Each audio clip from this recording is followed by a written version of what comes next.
And who will teach the girls? No, is not the word girls raised Catholic are taught. In this holy land, obedience is the highest virtue, and virginal is the desired woman, a mother without sin. But where dissent is not taught, who teaches girls that no is a weapon to wield in their own defense? In this holy church, where girls' minds are held in the palm of the priest, and the only female hero is a blue-veiled mother, head always bowed, bearing her suffering with grace. Who teaches girls that rage and love are grown from the same seed? In this holy book, where the truth of Mary Magdalene's faith is twisted by the pens of men, and Mary and Martha use their tears to wash the Son's feet. What parable teaches girls that in the womb is where the true voice lives? And the true voice says no, far more than it says yes. My name is Tony Giselle Stewart from Cape Town, South Africa. Welcome to PACE Entangled.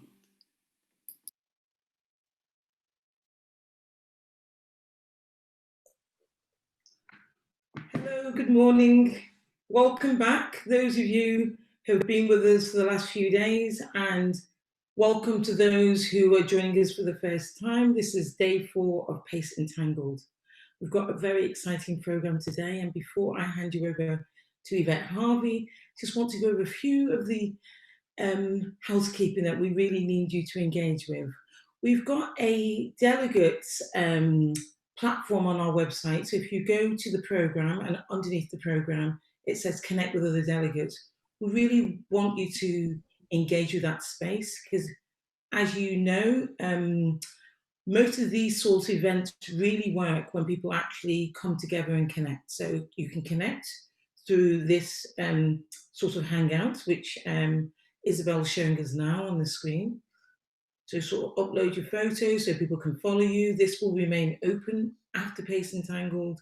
So it's really important that you try to, you know, connect with as many people as possible. So what I'm going to ask you all to do today is at some point before the end of the day, if you just connect with 3 people that you don't know and say hello, and maybe tell them a little bit about yourself, and that will kind of get things going.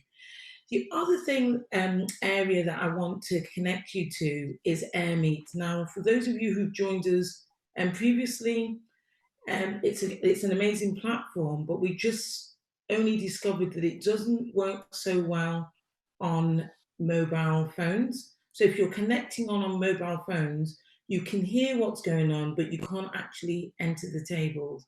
And Isabel, have you got the image just to show people what it looks like? This is what it should be looking like when you log on.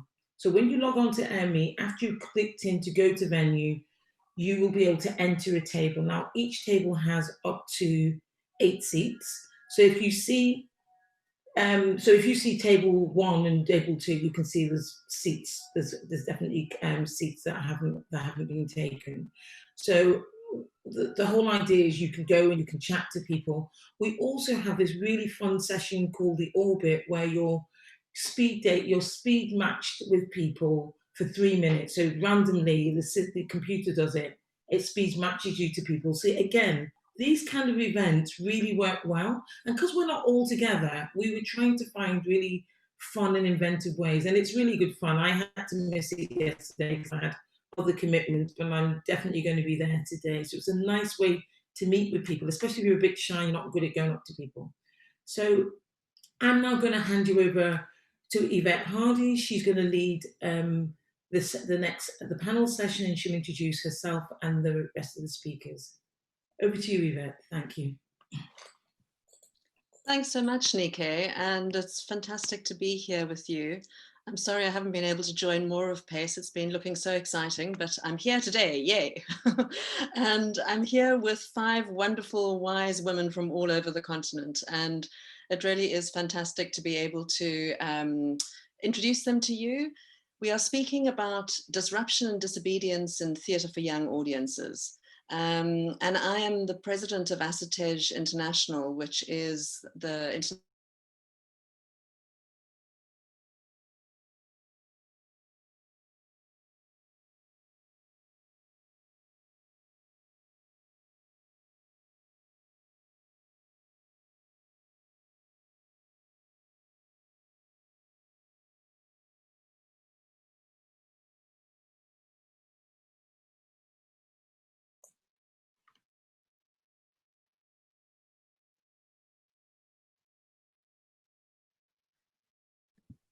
Hi. Yes, you are back, Yvette. I just wanted to say, it looks like we lost your connection, but great, Yeah. you're back with us. I'm back. All right, I'm sorry about that. I do hope that doesn't happen again. It's a little unnerving.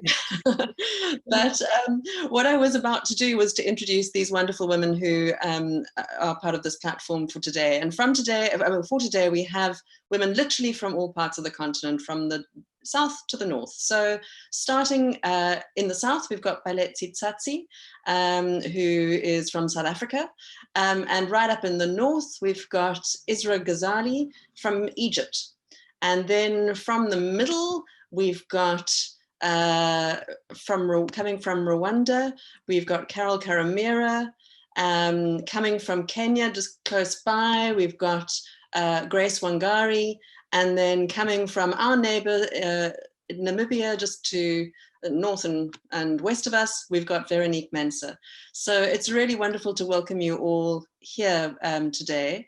And what I'd like to do, rather than telling everybody about you, I'd love you to just say a few words about yourself, and specifically yourself in relation to theatre and storytelling for children and young people. So if you could just give us a very brief perspective on that. And I'm going to kick off with you, Baeletsi. Hi everyone, I am Baeletsi Tsatsi and I'm a storyteller. I'm in South Africa, as Yvette said. I tell traditional African stories mostly, and then I tell biographical stories. And recently I've also started telling biblical stories.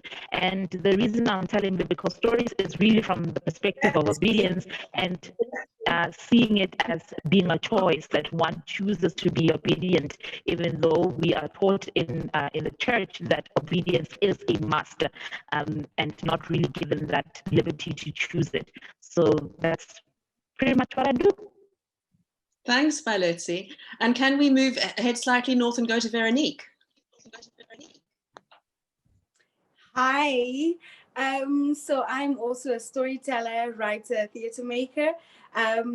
Because of our colonial past as Namibians, I have for the past 3 years started to also look at decolonial storytelling for children, apart from normal storytelling.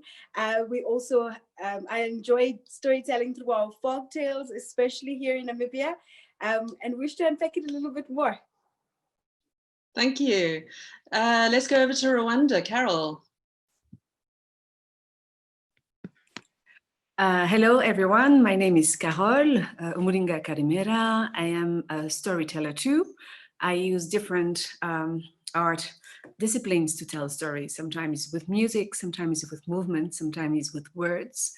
My background, I'm coming from a traditional family where we've been told stories forever, and I feel that it's also my duty in a certain way to continue to tell stories, but in different ways, because times have changed a lot, and especially in Africa. So I'm really passionate about exploring how we can talk to the new generation in Africa about political, social issues without censorship generally. Thank you. Thank you. And Grace. Where are you, Grace? Grace, can you unmute yourself? Yes, can you hear me now? Yes, yes, we can. All right. So my name is Wangari Grace, and I am also a storyteller. I work a lot with traditional stories from Africa and around the world. And I also am a children's author. So I write for children. Yeah. Thank you. Thank you so much. And Isra. Yes, hi everyone. I'm I'm Isra, and I'm from Cairo, Egypt. I'm actually basically a set designer and scenographer, and also a theater performance. I was introduced to theater for young audiences 3 years ago through the Hakawi International Arts Festival for Children. I was really interested in this field and interested in making theater for young audiences. I've recently started, and I started by with this topic of actually traditional stories that are being told about animals and how they are put into, given this reputation to certain animals that is not necessarily applicable, or I'm not sure if I'm using the correct term for it. And I've created a piece about a few of those animals, and then decided to focus on one of them specifically, which is the donkey. Since the donkey is an animal that is everywhere around Egypt, you can see donkeys everywhere, and they're not necessarily treated well. They also have a reputation for being stubborn, stupid, if that applies, and any bad how do you say, characteristic is actually linked to donkeys. So this is a topic that I chose to start with, working on pieces for young audiences. I'm trying to tell stories about actually the good qualities of these animals, and what we can gain if we treat these animals fairly or well, and how we can build a relationship with these animals that will benefit both us and the animals. And yeah, so this is my first actual project for young audiences, and I'm just putting all my energy towards making it happen in the best way possible. That's all. Great. Thank you, Isra. So I think that one of the things that is really interesting about, can you hear me? I think that one of the things that is great, that is really interesting about theatre for young audiences is the fact that, you know, we speak about theatre for children and young people, and they are our audience, but they are not necessarily the people to whom we are selling the work, or to whom we need to get the buy-in in order for them to see the work. We always speak in theatre for young audiences about gatekeepers, and about the fact that, generally speaking, we have to find ways to convince the parents, the teachers, the schools. They're the ones who decide, firstly, that the theatre or the storytelling will be engaged with. And then further, they're the ones who often set the parameters or make the demands or have the issues with the content of the work that is being presented. So some of the thoughts that occur to me when I think about this theme of disruption and disobedience in theatre for young audiences is that precisely that theatre and storytelling have been used very often to control, to provide order, to point out moral boundaries. Essentially, parents and often schools will be saying, you know, we want a play that is going to teach X, Y, and Z. We want a play that has good moral values, or we want a play which is essentially going to enculturate children into accepting the norms of the society. And yet, as we well know, these norms are not always positive. These norms may include inherent racism or sexism. I think that poem that we started off with was so very pertinent in relation to this. Misogyny, or simply acceptance of the status quo, that whole notion of children should be seen and not heard, you need to listen to your elders, and all of these forms of silencing can result in children being paralyzed, feeling disempowered, sometimes being accepting of forms of abuse. And so what I'm really interested in is how can the work that we create for children and young people really free them, give them a space to feel empowered, give them a choice, give them a question, give them a provocation rather than an answer or a direction. I don't know if anyone would like to jump into this and say anything about how you feel about this particular notion. Is this something that you recognize? Is this something that you've struggled with? Baeletsi, you were saying, you were talking about obedience in your introduction, and there is this sort of dynamic around obedience, which can be very problematic. On the one hand, obedience that is something that is a full choice can be wonderful, but if it's obedience that is simply, bowing down to dogma without any kind of choice behind it, that can be problematic. So what are your thoughts? I think there's now, even in society, this closely guarded idea of modesty is so closely embraced, and it's problematic in so many ways. Because firstly, it's so imposed on young women. When we just listen to that poem, we are the ones that have to be modest. We are the ones that have to be pure. We are the ones that have to be, position ourselves in order to be wanted. And that is such a perpetuated narrative, even in my family. And when you grow up in the church, there is this hard work that's put in to make young women desirable, either for marriage or for society or for various things. And I grew up around that. And that's not the conversation that I want to carry forward to my nieces and to my nephews. And a couple of weeks ago, if not last week, actually, one of South Africa's a celebrity said we must teach children about homosexuality, and that it's okay for people to be in same-sex marriages or relationships, and that should happen very earlier on. And somebody said, but nobody's teaching children about heterosexuality. And that made me realize that, there is such a perpetuated norm that the minute a conversation is brought in to kind of challenge that or to make us aware that, guys, we are doing something wrong, it's so harsh. The opposition is so harsh, but people don't take a chance to think, nobody actually taught us about heterosexuality. The work has been done, and it's set as the standard. And people were saying that you are perpetuating demons, you are teaching children bad things, and so it's very hard, like you're saying, to penetrate into the market or to start a conversation about an alternative thing that is not the norm currently. And how do we then do the work on a larger scale? I think it's so important to start on a smaller scale, to start in our families, to start with the children that we have access to, which is what I'm trying to do. And I don't know, Yvette, do we speak to the teachers? What is the conversation that we have with the teachers that we go, because we're going into schools? I've been to a couple of Jewish schools where in groups I was told the boys and the girls must be separate, and they can be in the same group. And I said, what is the reason? None of this work is what is the actual reason?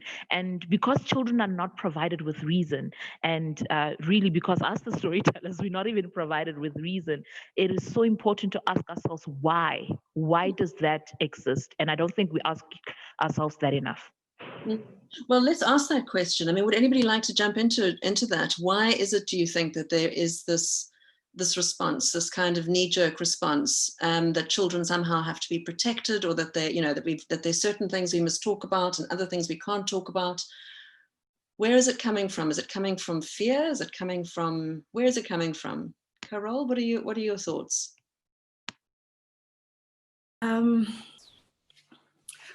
I don't know. I think it's sometimes unsolved questions or issues that we are growing up with. And sometimes as adults, we try maybe to still protect the child that we have within us. And we look at our own child with the same eyes of being feared, or sometimes when we have been exposed to violence or to any injustice, we try to avoid kids to be exposed to things.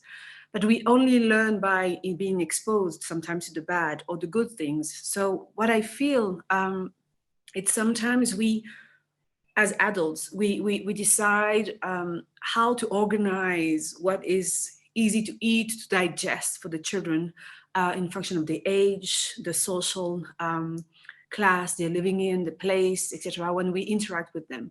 And it's like, maybe this age can understand this, maybe not. And And I think it's quite a mistake because what we're just doing is just like continue to duplicate and replicate the same control system instead of questioning the system. We can put in front of a child like a cube and say, like, for you, is it a cube? Was it a roll? Is it a circle? Something like that. So we have this hierarchy, even as artists, to think for, to feel for. And we don't teach our kids, even ourselves, to obey to what they feel or what they think first. But we teach them to obey what we say, and what we think is the rules that they should follow to sustain some systems. That's possibly one thing. Can you hear me?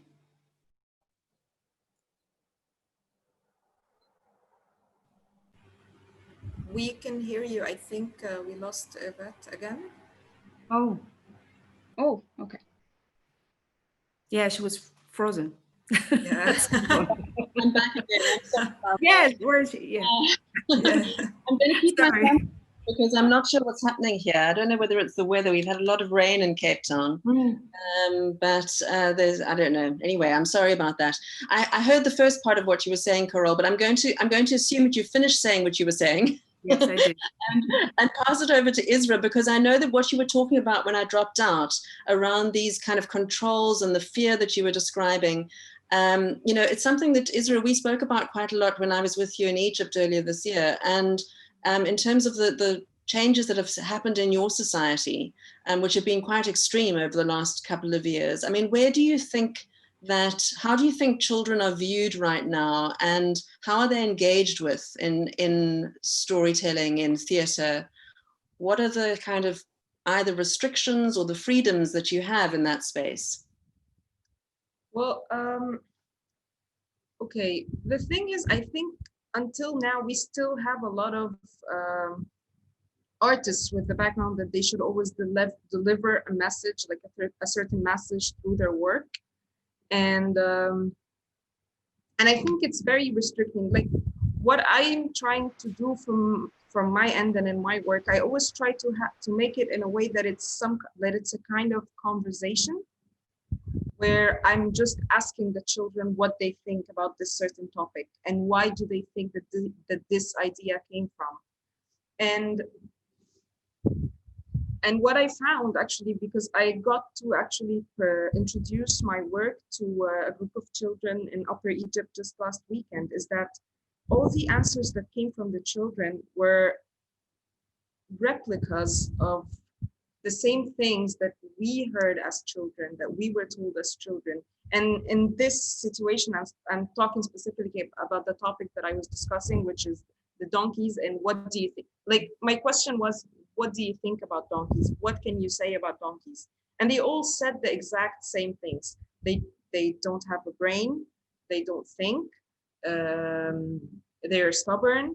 It was the exact same words that they heard from their parents. And it's like, I just watched actually something today about someone who was saying, who's talking about people who always try to control everyone around them, and not control as in to try to always guide the people around them to act a certain way, to not act a certain way.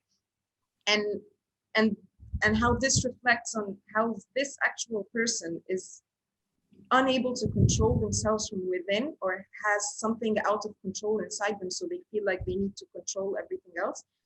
And I feel this reflects somehow on parents, if I'm not just judging from outside, but it's about fearing difference.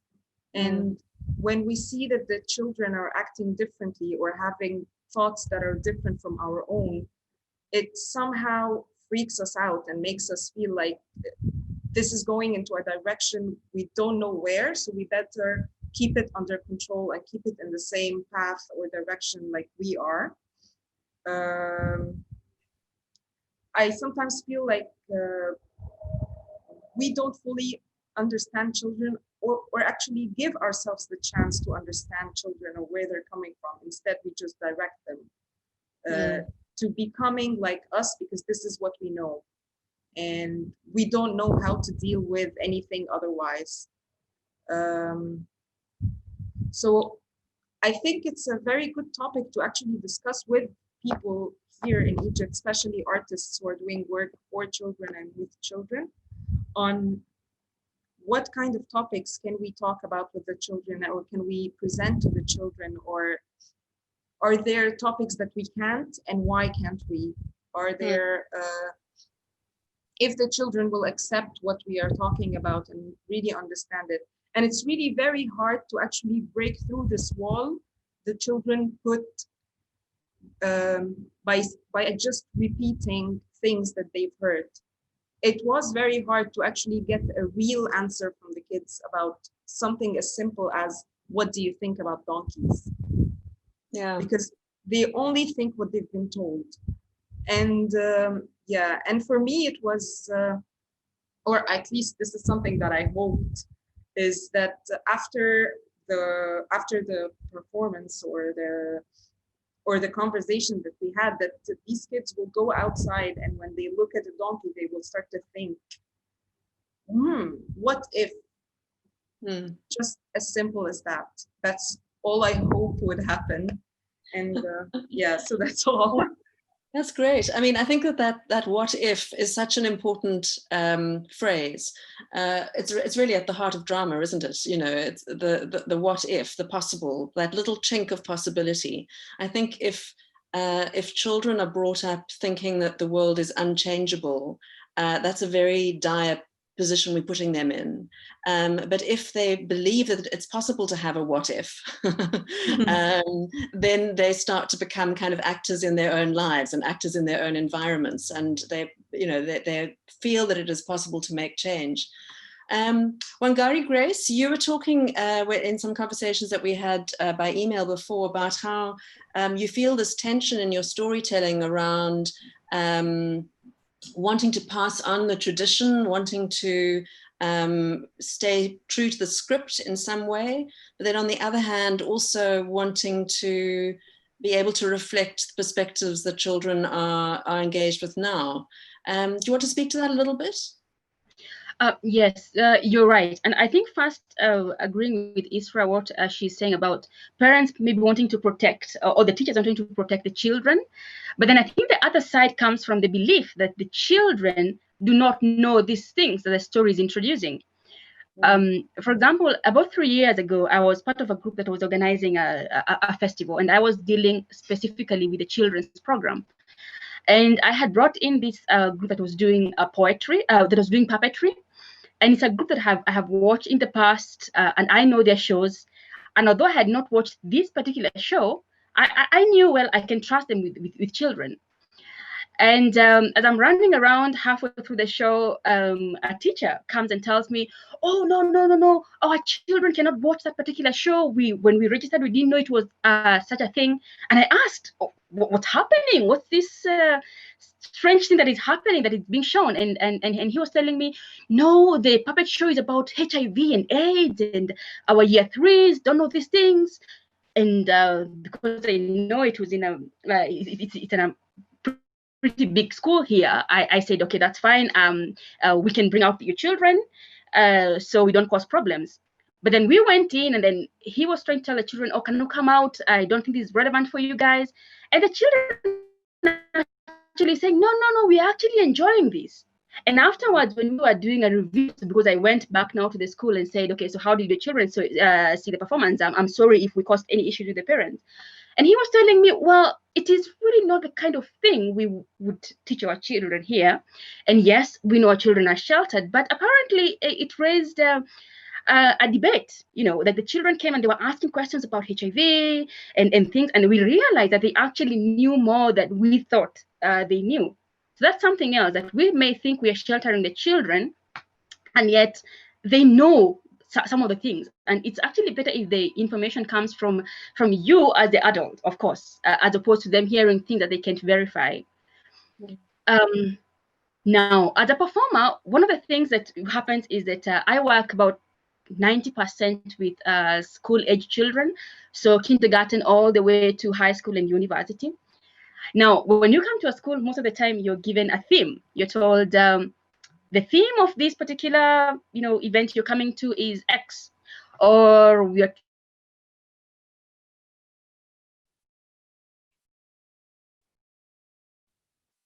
trying to achieve this. Now, of course, we are very sure your stories have a moral, no? And I'm like, of course, we definitely have morals.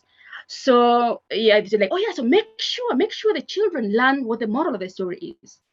And of course, it's a particular, you need to strike a balance. So what I usually do is that I never tell my stories and then say, the moral of this story is, if I have to tell a story, I do the story and then I ask the children, so you as a person, what do you think you learned from this particular story? And that for me brings out very different answers, maybe more than what I would have given. So someone might say, okay, well, and while I give an example of a story that probably most of the storytellers and even the audience would know, the story about the hare and the hyena, the hare tricking the hyena that they can plant carrots, and then he goes and picks all the carrots and eats them. And the hyena only gets the leaves. Now, initially, with the first version I found of that particular story was that at the end, when the hyena realizes that the hare has been tricking him, he grabs the hare and eats him up. And before then, I mean, it didn't really make a big impact to me, especially because I know, well, of course, in the forest, the hyena would probably eat the hare. But then in 2007, after our elections here, we had a lot of post-election violence. And I came to think now, as a storyteller, what role are you playing? Because the violence came about because some people felt, oh, the election has been stolen, and people from X community are now taking the big seats. And is it exactly not the situation that was happening, that the hyena had realized that the hare, either rightly or wrongly, had tricked them, and the hyena has pounced on the hare and eaten them? So as a storyteller, I had to sit down and think and thought, well, that might have been the way the story was told before, and I'm sure that at that particular time the situation was quite different. Since then, I had to change that particular story when I'm telling it, especially when I'm telling it to young children. And I changed the ending to say, after the hyena realized he had been tricked, he realized that he had to become smarter, He had to choose friends wisely, to choose friends who he knew could not trick him, could not lie to him, and could not do this kind of thing, as opposed to saying that he is pouncing on the hare. Because one of the discussions I usually have after that story is, do we have any hares and hyenas? Do you know any hares and hyenas among us? And of course, they'll tell you, oh yeah, so-and-so, they come and borrow something from you and they don't return. Now, when I finish the story by saying that the hare eats the hare is eaten by the hyena, in this particular modern day relevance of where a child has borrowed a pen and has not returned it, what am I telling the child whose pen was borrowed? That it is right for you to bash the other guy because they did not do that?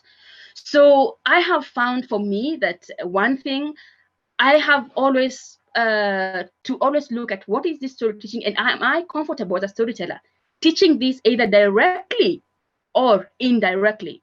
And if I find that it is not, then I definitely change the story. Now, something that I would do for older audiences is, and I give an example of another story that is very common here. It's about a woman called Washo, and it's about a woman who we have a saying where I come from that Shia Korire Washo Mogoda, which means that it found Washo in the farm. And it's based on a folktale where a woman who's called Washo, apparently among the Kikuyu community, women were not eating meat in public. So this woman goes to the farm, and he gets meat there. An eagle comes and drops meat, and she eats the meat. Now, being a folktale and being orally passed down by different generations from different people, it has different versions.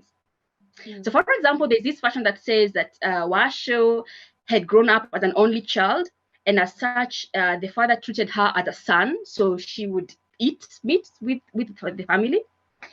There's a version that says Washo was actually a second wife who had been brought in, and apparently the first wife would mistreat her, the husband didn't love her.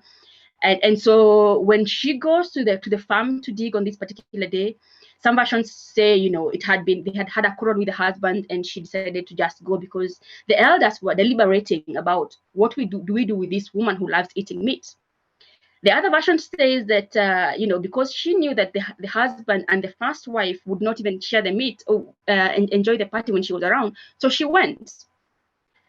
Now, which version do you want to choose to tell? That particular story, although I choose the version of saying, whichever version I choose, if I choose a version that says she was an only wife, the only wife, but grew up in a meat-eating family, then of course now for me, I actually label it as a bold woman, because she has a right to question and says, you know, I'm taking care of the animals, I'm taking care of the farm, and yet it is the husband who is going to slaughter and give me what he feels is fit for me, and yet I'm taking care of the animals. If it comes to the other version that she was a second wife or even a third wife, as some stories say, then I tell it as it is, and then open up the conversation. Because of course, if you're telling to young people in high school around 16 to 18 years, of course they are very charged and they'll start asking questions. So if she was a second wife, why would the husband marry a second wife without loving her? And then we have a discussion about it. And of course, the other issue of it's the woman who is taking care of the animals, the woman who is making sure they are fed, they are watered. So why should she not eat the meat? So it kind of brings in a discussion, which I love, because then you get to hear what the young people are thinking and what they think for themselves, and then they can make their own opinion. Thank you. Yeah, and also really interesting in terms of how women's roles are perceived and what is allowable for a woman in society, and to really have young people engage with that. So Scott has asked a question, which I think is a really important question. What are some of the ideas or possible solutions for gatekeepers who are controlling or overprotective or stuck in their beliefs about children's capabilities? Veronique, do you have any thoughts about that? It makes me think about Tsilani and the Giant 2019. So in this story, there is a healer, a traditional healer. And what we did is we adapted the story and we made the traditional healer very glee, very flamboyant. And I remember one of the parents saying to me after the production, you know, Veronique, I was very disturbed sitting there in your show and watching this gay guy, you know, on stage. And my child is there. And then I said to her, but did you consider how your child perceived it instead of how you perceive it? Because at the end of the day, it's about what the child takes, not so much about what the parent takes. And then she was like, okay, this makes me think about this topic completely differently, because we have a problem with parents being gatekeepers. If we even look at the dynamics of audiences here in Namibia, Yvette, you know, children's theater is not oftenly practiced in the country, but also when you take productions into schools, the dynamics is completely different, because we have children who are street kids who are going from the streets to the school. And then you have another child who comes from a house to school. So there's also these different dynamics and how they understand each other. And it's important for us to empower them to get their own voices heard so that they understand each other better. Otherwise, we're going to continue fighting a battle, which is a problem of the adults. That's what I always say. I always say that's an adult problem. Yeah, thank you. You know, it also strikes me that part of this question about what's allowable and what should be permitted, and, you know, all these sort of gatekeeping questions is very often linked to age and the idea of what is appropriate. And yet parents and teachers are very often able to allow, there's something about theatre as a medium, which seems to create an additional sense of anxiety, if you like, over, say, literature. So, you know, children will be studying Macbeth, for example, as let's just take a typical example of a high school set work. You know, you're studying Macbeth, there's murder, there's all kinds of, you know, disturbing elements in that, but that's perfectly fine to read about that. But then we see something which is on stage, which maybe has similar content, and suddenly we are very concerned about it because children are seeing it, they're experiencing it live. Is there something about the live experience that you think that makes it more powerful? That you know, is this why parents respond like this or teachers respond like this? Or what is it, do you think? Carole, do you have any thoughts, or Isra?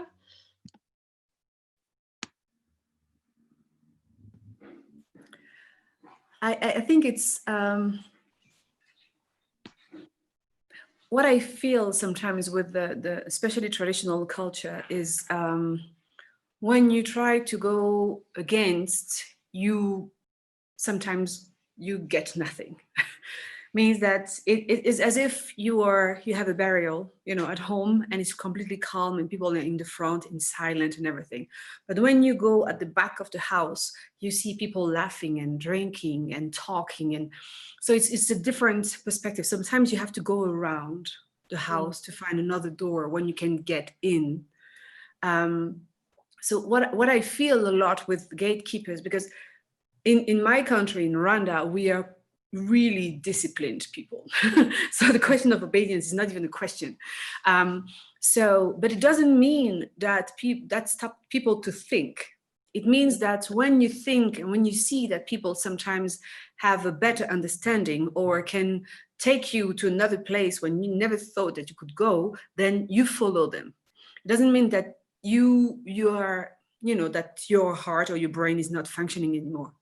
But for the gatekeepers, what I see sometimes is, if you look at the tradition all over Africa, we used to have sometimes back a few decades that the door of the house is always open.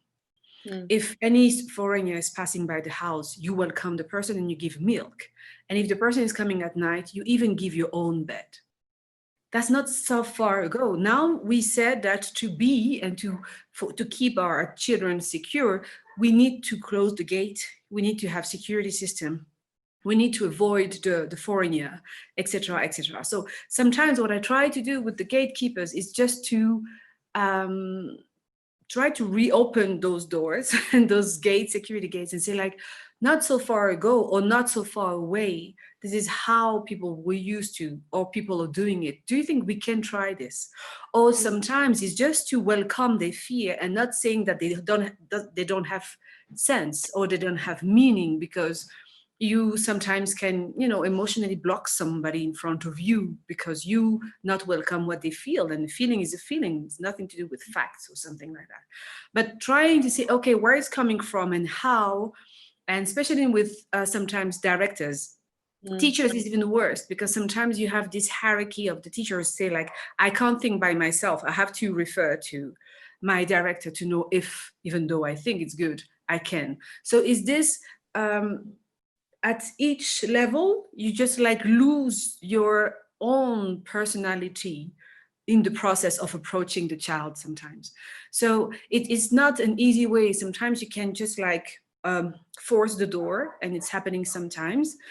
Sometimes you have to look at the rules of the schools and say like, would you mind if for a few hours we change the rules and I go around?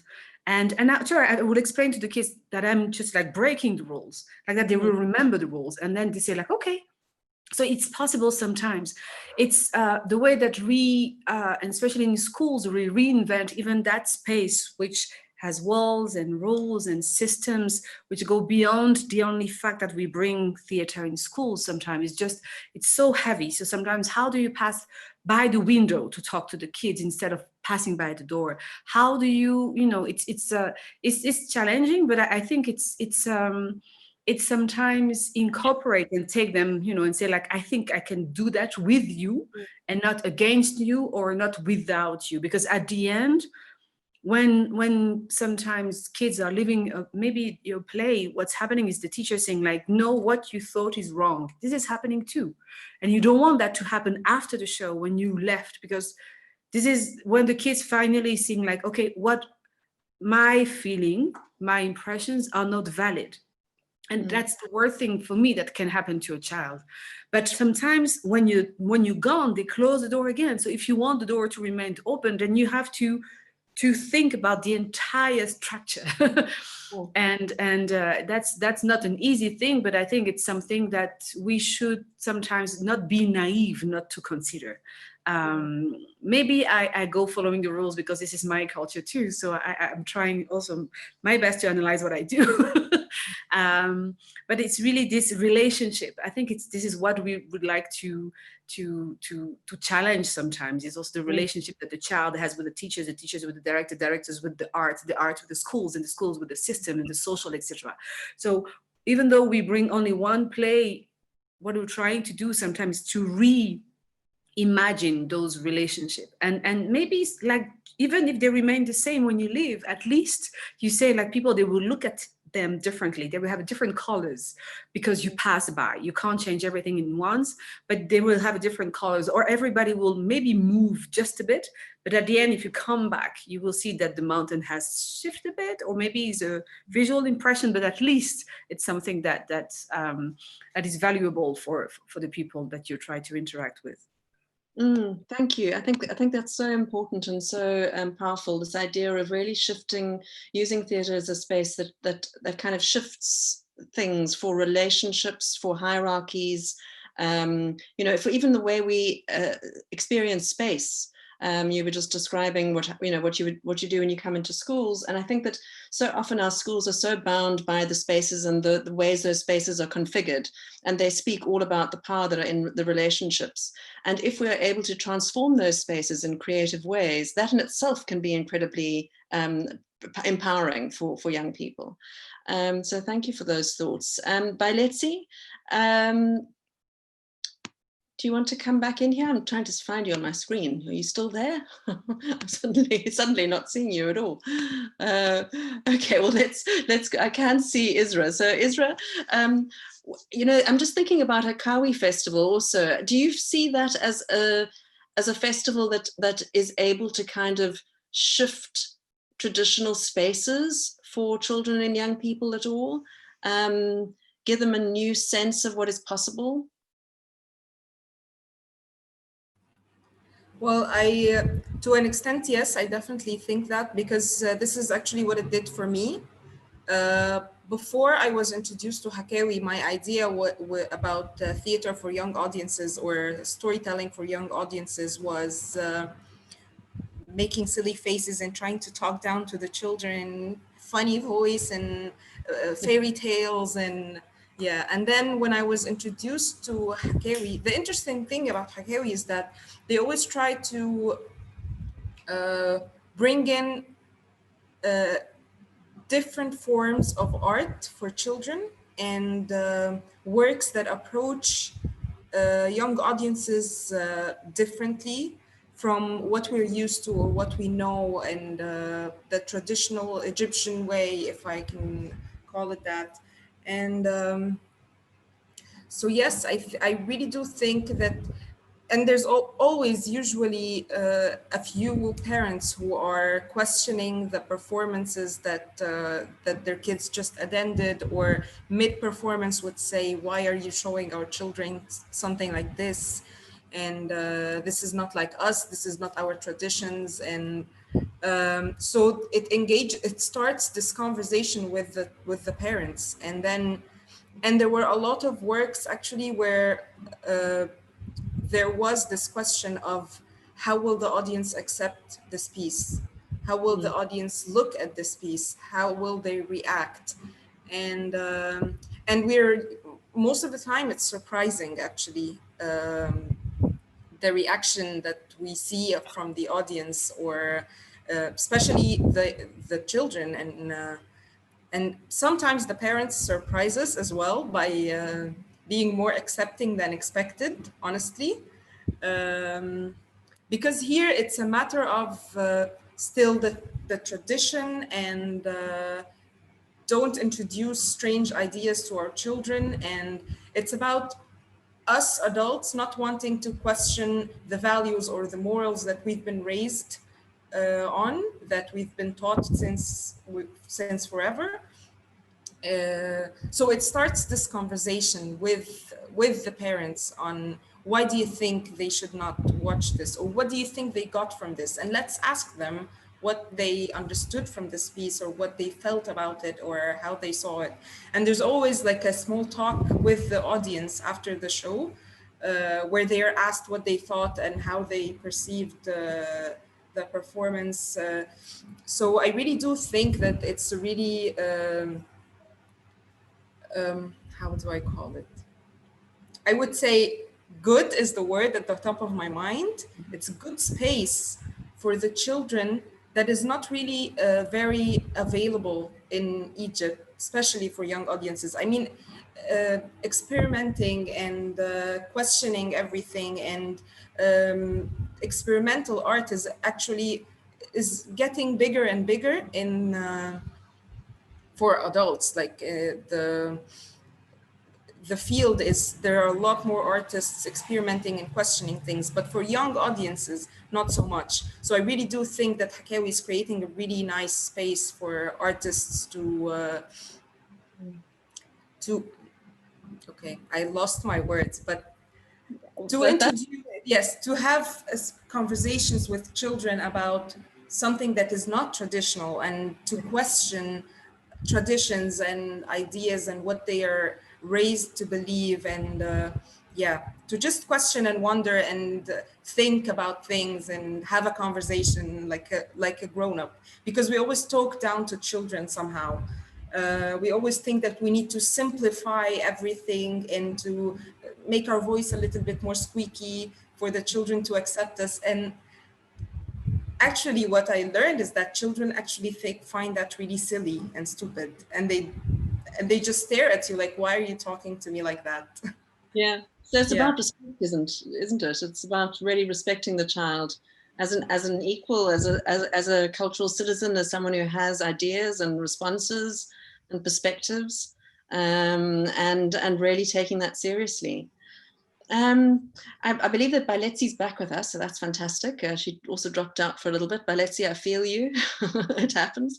But Veronique, I want to come back to you and just and ask you a little bit more about you were talking about decolonial storytelling, and I think that this speaks so much to what we have been talking about. How do we take the old narratives, the old hierarchies, the old structures, and debunk them or investigate them or turn them upside down?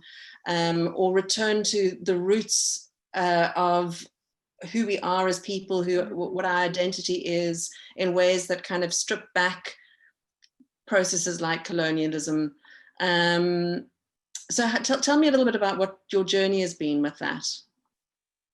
I think what is the most important thing is to allow the child to express, which is something that I think we can all relate to in our different cultures. We don't always allow the child to express themselves. And this is a need that we saw within the Namibian community. And we created what we call the Bonastar Express sessions that create safe embodied spaces where these difficult conversations can happen. And expression is the only way, Yvette, that one can literally safely facilitate this this information, because the child then gets gets the ability to express themselves without any judgment given to them. I remember earlier in this week, I started with a decolonial workshop in Keetmanshoop, which is one of the affected areas where we had a concentration camp during the colonial era of Namibia under German rule. And we had a very big debate on whether we should allow the participants who are young school-going and non-school-going youth to have glitter as part of their express sessions. And just having glitter, became a huge conversation to unpack as adults, because we had to look at the fact that under colonial rule, we lost so many lives. It's such a morbid topic to deal with, such an intense topic. But how do you take the child through that intense topic without hurting the child in the process? And this is through expression, Yvette, allowing them to express themselves, allowing them to add their opinion to the conversation, for allowing them to ask the difficult conversations and unpacking the entire truth instead of stopping at it, because it's an issue that adults don't want to engage. We need to allow our children to engage and be engaged at all times. And this is the only way we get through decolonial storytelling on this side of the world. Yeah, thank you. Owen's asked a very important question around what do the speakers think is the disruption and disobedience that children want to see right now? What are the stories that they want to hear? And Baeletsi, I'm wondering what your feeling about that is. What are the stories that young people want to hear in your context? I think stories that see them as people. And, I just wrote now in the group that we speak about children as though they don't have agency. That, like Isra said, the way we even speak to them, when we change our tone, there's this language that we put on, and we don't actually see them as full human beings. And I think children want to hear stories and see stories that really put them in the center and as people who are capable. The idea that children are not human beings, if you just look at our cultures, we are children, especially in the Black culture. We can't date. And then we get to an age where our parents say, okay, you need to get married. And I said, how? When I've never even been in a relationship, because I was forbidden to getting into one. So I think children want to see stories about themselves and about the things that they're dealing with, and to be given that opportunity to speak freely without being policed. Often when we go to schools, teachers have to be in there because they have to, make sure that the children are listening and that the children are obedient and are not disruptive. But often I ask the teachers, can it just be the storyteller and the children? And because when that authority is there, children are afraid, because they think the moment they have with the storyteller and how they behave, they will be judged for that when they go back to class. So it's very important to, even just by small steps, ask the teacher, can I just be left alone with the children? I intend absolutely no harm, and just cultivating a space where children are free. Children want to hear stories that validate that they matter, and that the questions that they ask are important, and that they have an opportunity to find the answers to those questions, and to also say it's okay to not have an answer. I think there is so much pressure, especially in the school system, for children to have an answer. Like Isra was saying, as adults, we are more experimental in our work, but we don't avail the same opportunity for children to play, to play without a goal in mind, to have questions without potentially having an answer to. So I think right now it's so urgent to create the kind of work that allows children the freedom of not having an end result. Is it, what are the benefits of that? Is it okay to kind of enable that kind of process for children? Because obviously children are being taught with the idea of going somewhere to make them fully functioning adults. But is the pressure of being a fully functioning adult too much that sometimes you need a break from it? So striking the balance between having no goal and also having goals for children, I think stories should lean towards that. And what you're also speaking about too there is about children as co-creators within the processes. And Carole, you were also sort of suggesting that, I think, to some extent, in the way you were describing the engagement with the children in the space. That where the children are simply watching, they are actively watching, they are participants, and that also we can take it a step further and we can already engage with them in the creation process. Would anybody like to speak to that specifically? I know all of you have worked in different ways, but how have you been able to develop children's sense of their own agency, their own autonomy, through working with them in creative processes?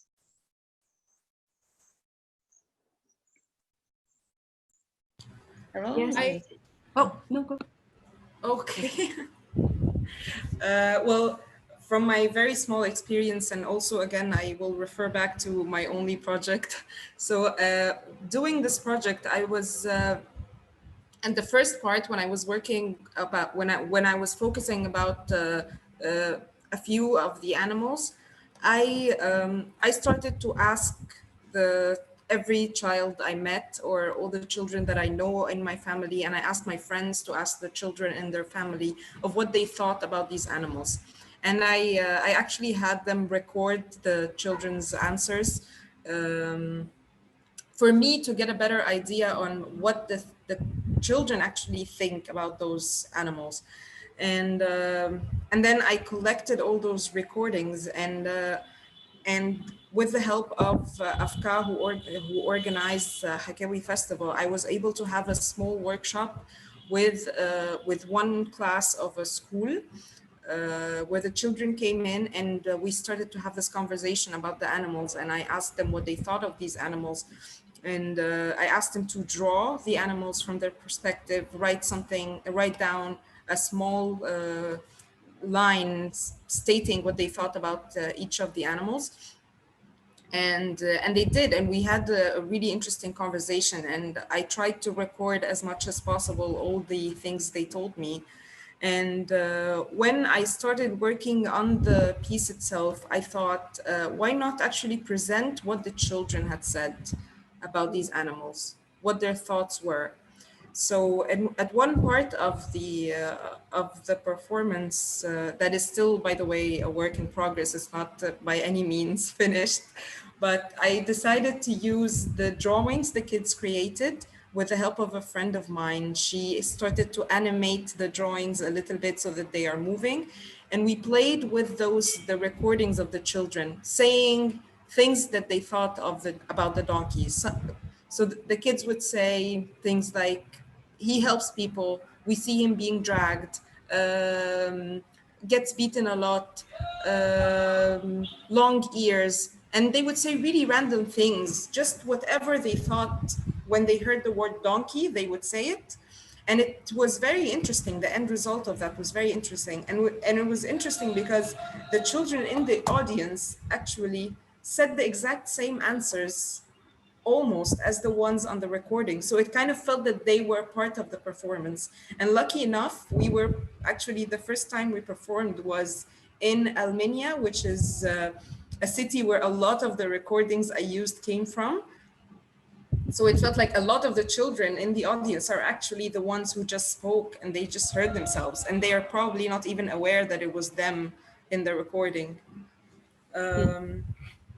So it was very interesting to work with the children actually to develop the ideas, to hear what they thought, because everything that I'm thinking about these animals and those donkeys and is coming from me, from my perspective, from what I saw. So it was really interesting to see the other side of the story and how they perceive it, and to try to include this in the process of me trying to make this work for them actually. And yes, I think it was really, really helpful. Thank you for that. Carole, you were about to say something as well about this. Yeah, sorry. No, I think it's, whatever we do, I think we often forget that from the moment that we conceive the kids, even when they're in the belly, they are the center of all the vibration of the world. They could feel, even if they can't understand the language, they could, smell, they are at the heart of everything. And because Isra, she said like, maybe the parents or something, I understand as a parent and as, a mother now, that sometimes what we feel at the first place, and we give 100% of trust and everything, when the child is growing, we are losing that trust in what the child could feel. We're losing that trust because we want to avoid him to fall, to understand, to feel, to be bullied, to etc., etc., etc. So the more the child is growing, sometimes we try to avoid to life sometimes. So I think what I feel with the kids sometimes is just to, whatever is in the process, or even during the play or after the play, is like, to create a space of trust, because we don't a lot of adults, they don't trust kids. That's something sometimes just once came to my mind, because my daughter was discussing with the friends, etc. And at some point I heard her saying like, no, because my parents trust me. And I was like, wow, thanks. But it's something that usually you feel when you grow up. Your parents, they don't trust you. You close the door of your bedroom. Why do you close the door? You're 5 minutes late. Where were you? If you take a book at the library, most of the parents are like, no, you're going to put like sombe or rice in it or sauce.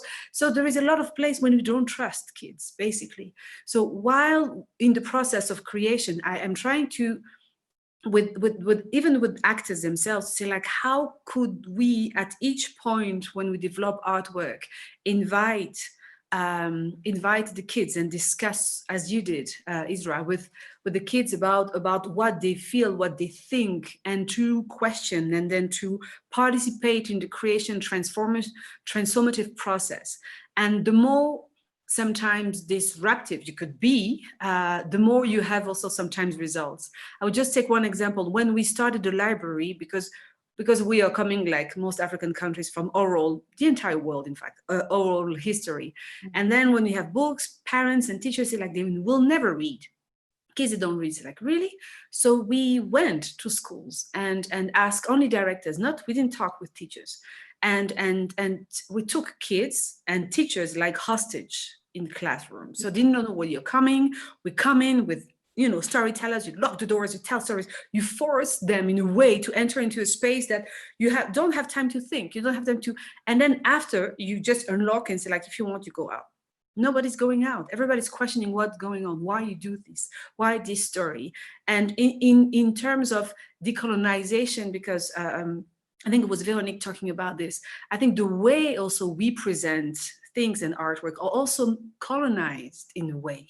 The forms that we approach, the material that we use, because we have seen that in other places. So how do we all the time just like put everything down and restart and trust the process and trust the kids to take part of or in the process? I think is really essential as artists, but also because as a place when we truly recognize and make it loud, that we say to all kids that we meet, I trust you.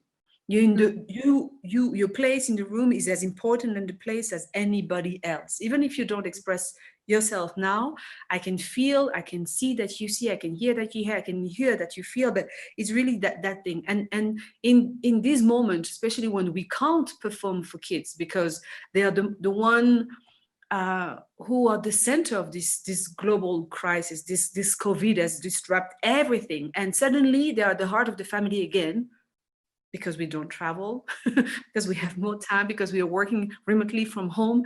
And then suddenly we had to reorganize everything around themselves. And sometimes it's like, why it was not like this before? Why after, when we go back to school, can we remain that, keep the same thing? Or they could feel that everything has changed, but they don't have a word to say how they would like maybe to keep some of those changes, or to participate in those changes, or to maybe suggest to politicians, decision makers, to parents, to family, how we could embrace this global, big disruption that COVID is.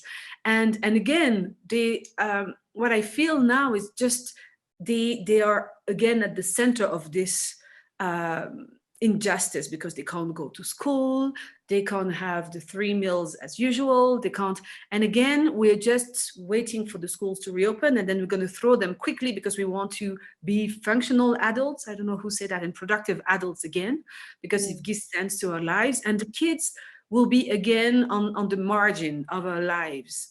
And until they become adults, they are the center of this vibration, and they are the center of the earth, and it's boiling, and they feel everything that they can't express or understand intellectually, but emotionally is really bigger than what we feel most of the time. So I think for me, it's really fundamental to always, as you did, Isra, as other people do, to provide space between, in the middle, and after, for them to be able to hear even their own voice. because it's not only reflecting on a suggestion, but also reflecting on what you feel inside, even though it's not corresponding to what we accept the child to say or to feel about what we propose. So I think, how do we create a space for this intimate conversation that a child can have, and especially because of the process, they are at the center of all transformation, physically, socially, emotionally. So how do we embrace that? And then at the end, maybe we'll have an adult who will be less protective and less scared or fear for the next generation. I think it's really, yeah, it's really fundamental. Thank you, Carole. That's really, I think, so important what you've just said, and it really speaks to the question that we posed at the beginning around disruption and disobedience in theatre for young audiences, how to empower children and young people to be change makers in their worlds. And what you've said very strongly is trust, is that we've got to create this space of trust, and we've got to understand that children need to be at the heart of the family, that we need to be serving their needs, that we, you know, that they are at the heart of transformation, as you so beautifully said. So I want to ask that question, and we're almost at the end of our time. So literally what I would like you to say is, if we're going to empower children and young people to be change makers, what do we need? We've heard from Carole, we need to trust children. Isra, just one word. What do we need, do you think? I think we need to hear them out, hear what they have to say. Thank you. Give them space to express. Yeah, thank you. Veronique, what do you feel we need? We need to create more safe embodied spaces where children can come and express themselves freely without judgment. Fantastic. Baeletsi, what about you? Oh, you muted, Baeletsi. I think we need to validate them, that their stories matter and their thoughts matter. Yeah. Thank you. Thank you. Wangari Grace, last word from you. Okay. I think we need to allow them to reimagine and to retell their stories. So we have the stories, we tell them, but can we allow them to reimagine those stories and tell them? Beautiful. Thank you so much, all of you. I mean, I think that those last thoughts are just so profound. And it really also speaks to a movement which is happening right now in response to this moment of crisis and COVID that Asatej has been working on. We've had coffee sessions with literally thousands of theatre makers across the world to think about a manifesto which links to the rights of the child to arts at this time. And that manifesto is going to be launched on Tuesday, on the 1st of September. It'll be on our website, and it's going to be something which we're going to be using as a tool to ensure that children do have access to arts at this time, and that schools, political parties, education departments, families, arts councils, etc., that they all are pulling in the same direction to create this space for children to be trusted, to have their voices heard, to be able to express themselves, and to be able to engage with the kinds of ideas and perspectives that they need to encounter in order to be able to live in this world productively. So we invite all of you to sign up for that with that manifesto, to use that manifesto in your own environments, and please do find us on the Asatej International website and Facebook page, and continue to be part of this conversation. Thank you so much, Isra, Carole, Veronique, Baeletsi, Wangari Grace. It's been so lovely to have this conversation with you. Thank you so much. Thank you. Take care. Thank you. Guys. And no one leave because we do have a creative engagement now. So I need to hand back to Nike, who I think is waiting to take us into the last phase.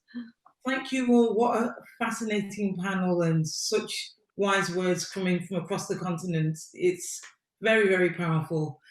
Now we're going to go for our creative intervention from Sitawa, sorry, I pronounced your name wrong. Sitawa Namwalie, and Aleya, and they're both from Kenya.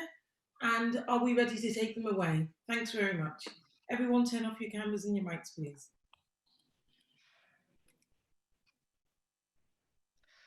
Good afternoon and welcome from our homes in Nairobi. Welcome to a meditation on names. It is such a pleasure to be here today. Today, we invite you to reflect on your names. And as the performance unfolds, to share with us in the chat any revelations you have about your name. Nameless. I did my family tree with my father when I came back from America. I discovered myself out there in America. I came back filled with African pride. To the amusement of my mother and my father, I insisted on being called Sitawa, the name of my grandmother and my great-grandmother. Names on my family tree are unique, exotic, barely heard among our generation. Juya is a favorite. Juya, a grasshopper jumping. Juya, Hasavale, another. Hoarse in the throat, lingers outward on the tongue and lip.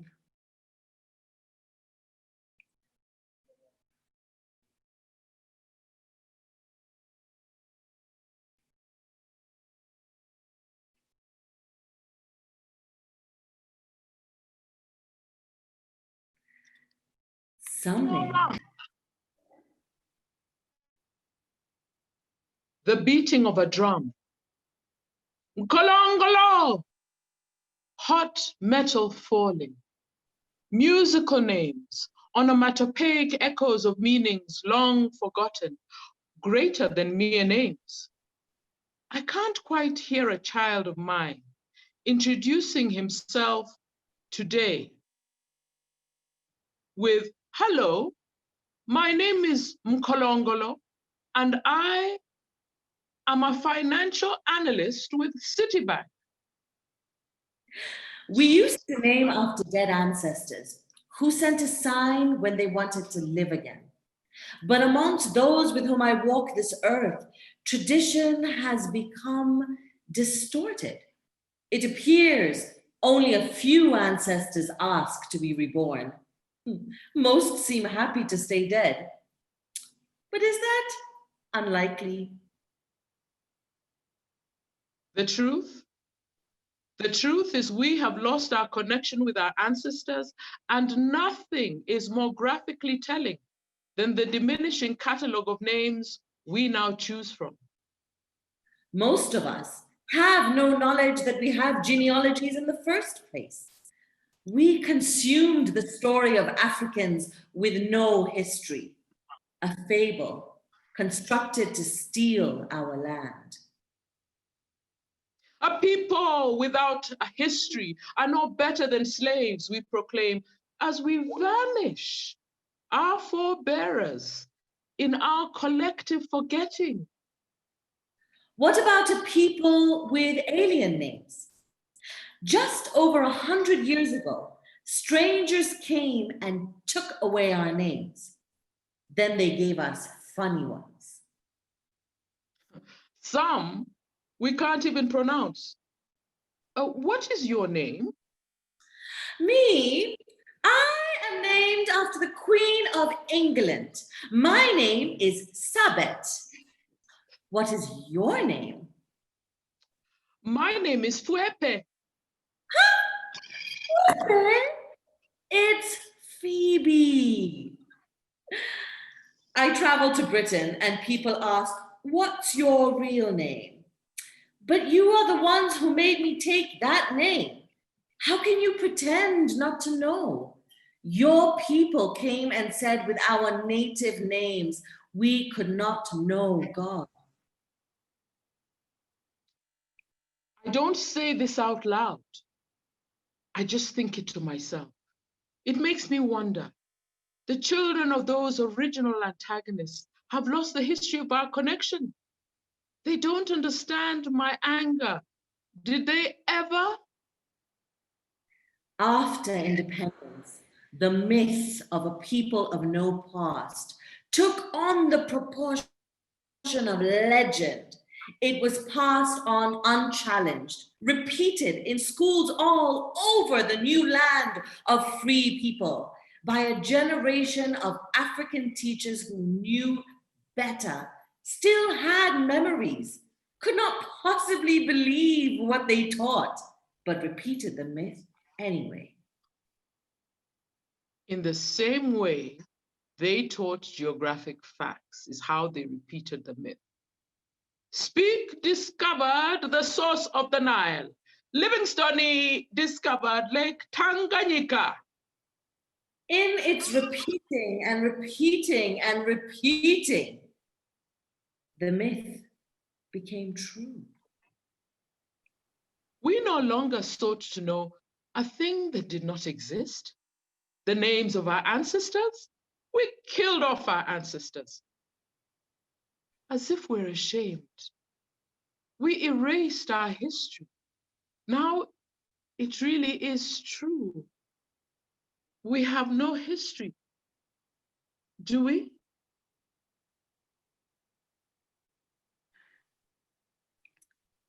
My name chose me. Sometimes names choose their person. My name chose me. Aleya, Aleya, to ascend. Aleya, the elevated. Aleya. Ah, first, a puff. Ah, a breath. Ah, and exhale, gently, but firmly propelling me into motion. Ah, then lay, a sliding momentum, getting faster and faster, I feel the wind squeeze back my cheeks, my hair scrape past my eyes. I squint, trying to look out for what's next. Yeah, I lift. Yeah, I begin to ascend. Yeah, I start to soar. Aleya, look at me glide up, up, up, through the clouds and into the blue. Here where the air is thin, but the bird song is clear. Here I am elevated. Do you know why my name chose me? Should I tell you? Because from here where I'm elevated, I can see far back into history. I can see long into what's coming. And I can see you, and you, and you. And some names are just nosy like that. So now it's my turn. Say my name. What's in a name? A famous bard once asked, is the name in the rose or the rose in the name? Where does the sweetness lie? I don't know the answer to those questions, my friend, no philosopher am I. What I do know is my own name. What is my name? Sitawa the third Namwalie. Shh. Listen to the magic unleashed when I call it. Catch the glimpse of the dancer stirring. Feel the sway of sinews gyrating. Hear drum beats from distant past, evoking joy when I call my name. What is in a name? I ask you again, is it nothing but hubris, or is hubris nothing? Does dignity lie in a name? Those questions, they're deep, they're concealing. Me, I know my name. What is my name? Sitawa the third Namwalie. Watch, my step now firming, my shoulders are squaring. My hips start rolling to the rhythm of feet dancing. From the distant mists of time, I hear music when I call my name. What is in a name? Will you answer me at last? Does belonging lie in a name, or does a name belong? Does freedom come with a name? Let's ponder this question long and hard, my friend. My name is me, and I am my name. Call me my name, Sitawa the third Namwalie. I feel the struggle ceasing, the constant warring ebbing, calm returning, love when I call my name. What is in a name? Let's look at this question afresh. Is the name creation, or is creation the name? Does enchantment lie in a name? I know the answer to that question, my friend. Listen close and I will tell you. I am Sitawa the third Namwalie. My name is a silent secret and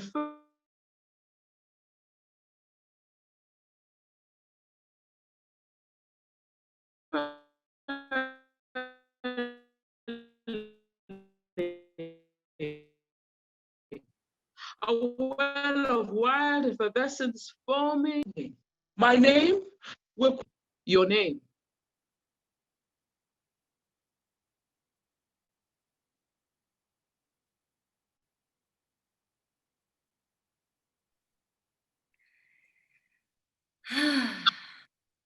Tell me your name.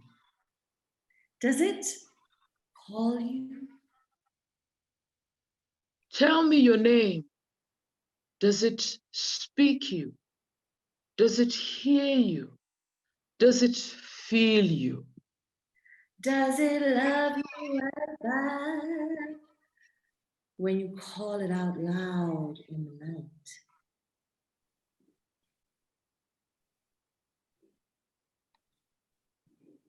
Tell me your real name. Tell me your real name. Tell me. Really, we want to know. Tell us your real name. What does your name mean? Who were you named after? How does your name affect who you are in the world? We're going to give you 30 seconds to share with us in the chat bar all those things that Aleya has mentioned about your name. And then together we're going to write a poem, another name poem. So your 30 seconds begins now.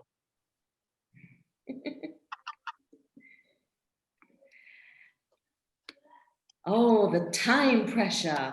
Woo! So many beautiful, beautiful messages coming in. I'm hoping that I get them all.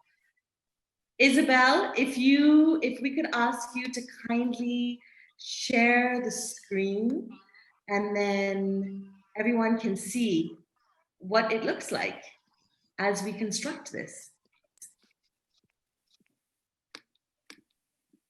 Thank you, Isabel. Thank you. Okay. Sitawa, are you ready? I am ready. Okay. I am. And I think the way we do this is we go line by line. Right. Now, we are going to celebrate the collective ancestry in this room. And if we mispronounce your names, we ask for your forgiveness. Here in this room, we have my name, means friend of the army, and that couldn't be further from the truth. My last name is an actual river in France, Belgium, and the Netherlands. Omonike means child, that's prized in Yoruba. Here in this room, we have my name, Umulinga, means jewel, and Karamera, little warrior. Here in this room, we have the Lord's victory, Oluwasegun. Here in this room, we have God of War, and my friends and anyone who has ever dated me can confirm that is true. Whoa. Because they value the struggle to come. And here in this room, we have Wangari, daughter of the leopard. Ooh. Here in this room, we have Nabireye, mother of twins. Here in this room, we have a name related to the yew tree. It is a tree of regeneration and rebirth.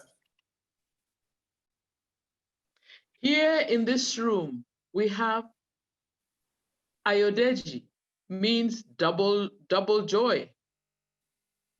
Here in this room, we have someone named after their dad's mom, Sarah, who died when their dad was 8.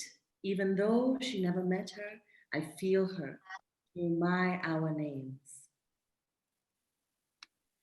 Here in this room, we have Isra, which is an Arabic for night traveling, exploring. Here in this room, we have a one who was chosen by her mother Yvonne and her sister Jeanette when they were children, and decided that the first one to have a daughter would be a combination of both their names, Yvette. Here in this room, we have Oyindamola, honey pours on my wealth. Wow, I love that. Here in this room, we have Sister Zaizanda. I love the significance of eggs and myth and metaphor, and it's also funny to call yourself an egg. Hopefully a good egg. Here in this room, we have one who was named after a great-grandmother. 3 women in our family are named after her. She's living 3 lives. Here in this room, we have Carole, who was chosen after the song. And here in this room, we have Jennifer, which derives from Genevieve, fair lady, Williams, Welsh. Williams equals William's son, and Bafo is Ghanaian and Italian. And here in this room, we have a one who hated my name when I was growing up in London. I used to hate my name and try to shorten, westernize it, but I love the meaning so much, and I believe words are prophetic.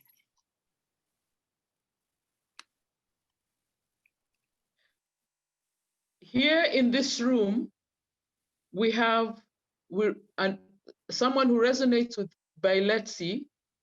Namibia is a legacy for birthing twins in each generation. So I have that calling, but it's not happened, sadly. Maybe my children will pass this on. Here in this room, we have Daniela. It's chewy and has an I in the middle. Okay, now this is going to challenge me, and I'm going to say it all wrong.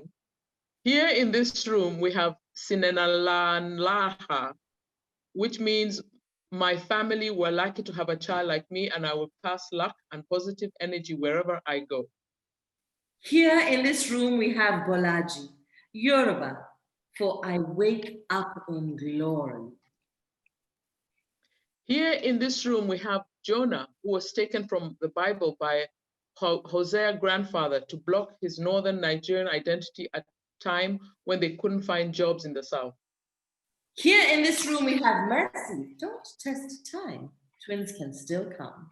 I also read Chintu, and the name Nabire is there. You're famous. Here in this room, we have Lola. People think I must be Spanish. Say my name.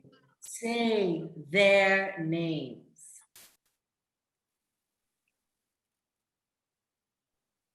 Here in this room, we have Etubaby Full name, Ethwan Obiebi, meaning black hair. It was first a nickname because my great-grandfather was born with white hair. Later, he became one of the favored of the elders and later became one of the youngest chiefs. At that point, its meaning changed from an ironic nickname to mean an early achiever, so I was told. Here in this room, we have a one who has a simple name, a common name that is just a word.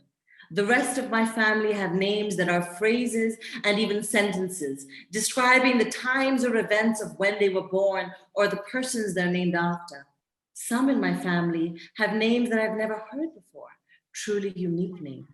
When away from home, I bemoan this fact, me having a common lucky packet name. But when I'm home, there's a particular way in which the name is said that fills me with pride, some deeper poetry that is only understood by the elders.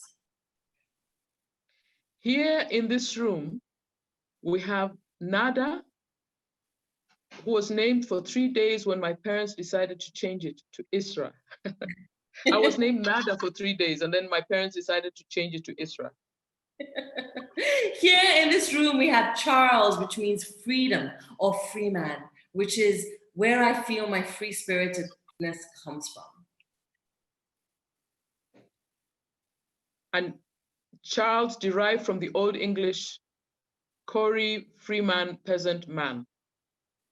Thank you so much for sharing the screen, Isabel. Thank you. And thank you so much, everybody. Beautiful names. It gives me goosebumps to think of all the ancestors we have in our room with us here today.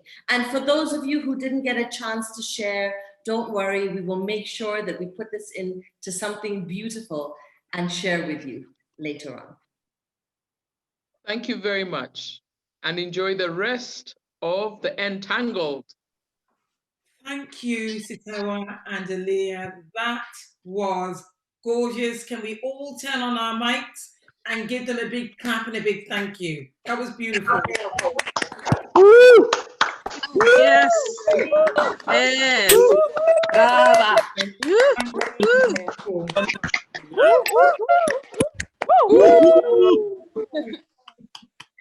See the appreciation, the power in the name. It's, you know, especially wherever you go around the world, there's something very powerful. And it's really interesting to hear people's meanings and connections and how they came to be named to who they are. So we are now going into a very short break because we have another session with Dr. Funmi Adewole. She will lead the pitch session straight after the break. But before we go, can I just remind everyone that we have Cafe Clash tonight in Airmeet. If you don't have Airmeet, remember, if you don't have Chrome or you don't have a computer, it's kind of difficult to access Airmeet. Please, it's really important that you connect with us in these networking spaces that we've created. And also, please take some time tonight to look at all the tool ready work, because we'll be looking at that tomorrow and you'll get an opportunity to meet with some of the artists tomorrow. So I'm going to let you go because you've most probably got about 12 minutes, maybe a bit more than 15 minutes. And the next session starts at 3 o'clock South African time, which is 2 o'clock here in the UK and in Nigeria and in Tunisia. So please, thank you very much for joining us and look forward to seeing you in the session, pitching session at 3 o'clock South African time, which is about 15 minutes. Pitching session of PACE Entangled. And today we have 4 exciting companies who are going to present work. So they will be pitching for 7 minutes, which will just give you a taste of what they do. And then I will ask them questions for 3 minutes. You're welcome to put reactions and questions in the chat, and I'll be able to select some of your responses and questions and weave them in. But don't worry if not everything is picked up, because there will be more, you'll be able to engage with the artists themselves. So if you go to the website after this presentation, you can get the contact details of the artist and and speak to them. We might also drop their details in the chat for you. So the aim here is for you to get a taste of their work and then continue conversations with them later. So with no more ado, we're going to start off with the first person who's going, and their production is called Please Forgive Me.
Thank you very much, Sonia. Sonia, can you show your face? Thank you very much for your piece. Could you just please say your name and tell us a little bit about the piece? Okay, so my name is Sonia Rodeme. I'm from South Africa, and this is a collaborative piece with Franco Prinsley, the composer. It's an investigation into issues of land from a white perspective, and it was filmed in the Tankwa Karoo, which is a very arid area. And I had spotted the oryx that had died in a fence, and I was motivated to create this work because it was about segregation and land, and this fence that just ran through this landscape, and it was very it became a very pivotal moment in my life, actually. I always get very emotional thinking about this work, actually. Yeah. Okay. Could you tell me a little bit more about the imagery of the white dress with stains and your relationship to the landscape? Yeah, so it was filmed at a residency called Tankwa Art Residency, and I had taken this dress along. I had no idea what I was going to do. I just had the sense to take this dress, which was something like an old voortrekker dress or a colonial dress.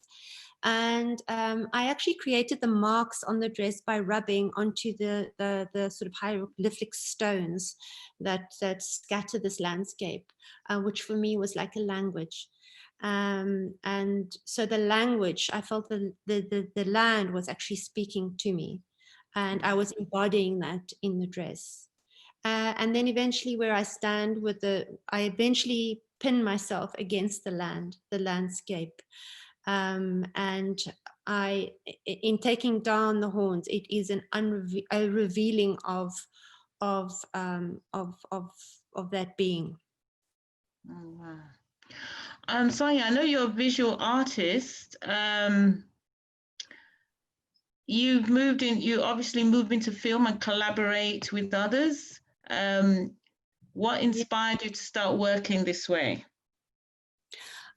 I'm a very keen collaborator because I think that we all learn from one another. You expand your practice and you expand your mind. And so Franco, working with Franco on this piece has been incredible. I don't think it would have been the same without his input and his composition. So maybe he wants to speak about that a bit.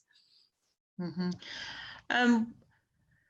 Time-wise, we might have to come back to Franco at the end if we have time, but I just want to read out what Charles Henning has written in the chat. He says that a big sense of isolation and being alone in the middle of nowhere to go, much like the uncertainty we find ourselves facing today.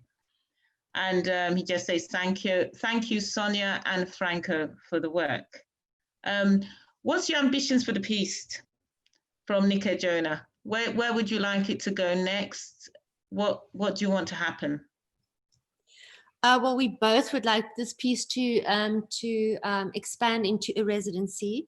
We've actually documented it in our document, and we'd like to work at a place called the Modern Art Project South Africa, where we will want to perform it in landscape and create instruments from clay, from the earth, from that space. I don't know if Franco wants to add anything to that quickly. Yeah, Franco? Yes, I think for us it's very important to expand the work also in a work that will have the community of Richmond involved in the creation of the piece. In this residency, we imagine to have workshops with people from the community. I will be workshopping sound creation with them, and Sonia will be workshopping performance aspects and visual art aspects. And we are pitching for funding for this. And we also would like to expand the piece to be represented as it is now in gallery spaces around the world. But we would also like to extend the work to incorporate the local community in Richmond. Okay. You talk about taking the piece to other parts of the world. How would you translate? How do you see yourselves translating the piece into a new context? Since it seems to be very embedded in a particular location in South Africa, and could you say also a little bit more about the imagery of the horns, because it seems to be very embedded in a South African, cultural outlook. So how will you translate that? Well, the work really speaks to it really speaks to colonization and domination and segregation due to power relations. So the horns are in many ways analogous to the severing of culture, the severing of the violence of the severing, and so it does speak globally. I do feel it speaks globally. Imagery is probably very embedded in our continent, but that's very important to us as well. Okay, so Scotty is asking, can you speak to the title a bit? The title is Please Forgive Me. When did you come up with it, and what's its meaning for you? Okay, so after it spotted the RX, I walked away, and I actually started crying, and I fell to the ground, and I said, and I get very emotional. I said, "Please forgive me. Please forgive us for the trauma to this country," and I still feel that way. Yeah. Well, thank you, Sonia and Franco. This is a very moving piece, and we hope for it to travel. And as you said, these themes of colonization and domination are global, and I'm sure it will translate to other places. And for people listening in the room, please contact them and have further discussions. Thanks a lot. So we're now going to take off our cameras and move to the next artist. And the piece is called Shh, and it's from Zimbabwe.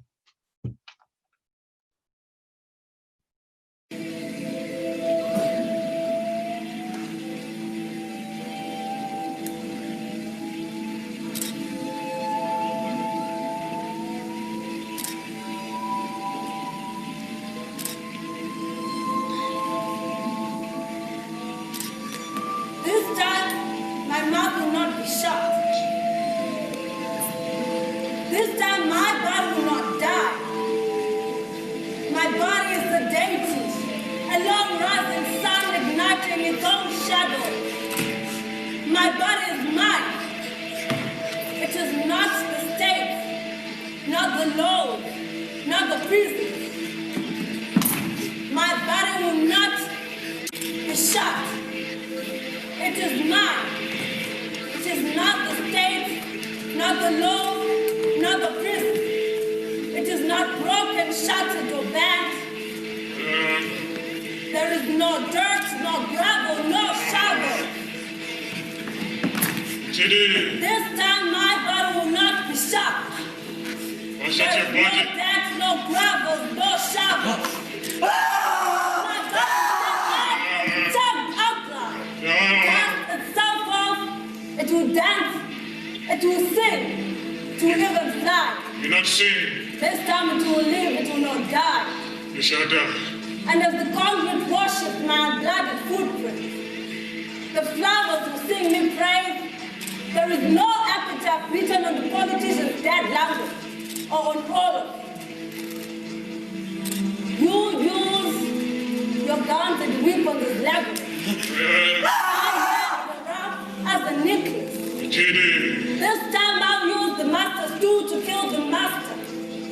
Because I am the Most God. I am Messiah. I God's right hand. I tell what went to hell. I lead liars into hell. You keep quiet. Hallelujah in flames burning everything except my own cargo. You shall keep quiet. To believe be eternal. How my practice be homage. How my blood be slick on a tree with oasis during genocide. Be naming itself freedom. I'm sitting at the top of the table. I make master bow down and peace. Look how afraid that is of me. This time, my body will not die.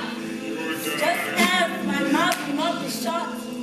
For my mouth is a cave filled with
Thank you very much. Can the makers of Shush switch on their cameras? Hello, Tatenda. Tatenda. Hey, Funmi, how are you? Hello. Thank you for the piece. Can you introduce yourself? I'm good, and you? Yes. Can you introduce yourself and the work?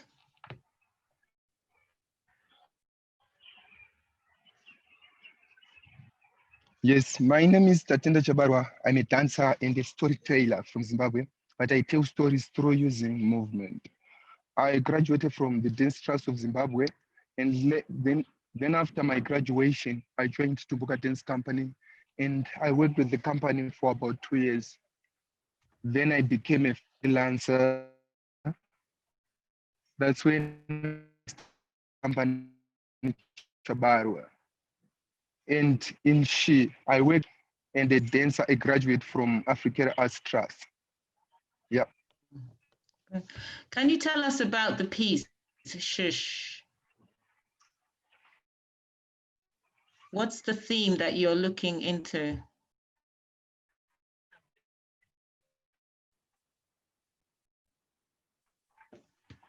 I think Tatenda's. Okay. Yeah, this piece is created by the questions.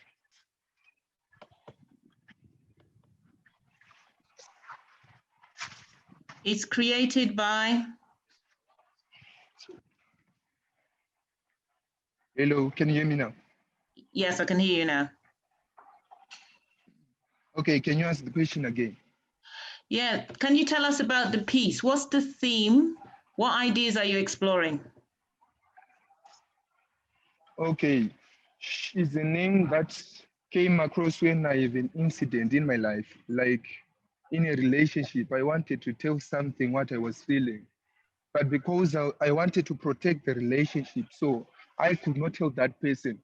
So the feeling that I was having that time was not really good. So I preferred someone to tell me to keep quiet than myself. Then I started sharing the story with my fellow colleagues. That's when we came up with the name She.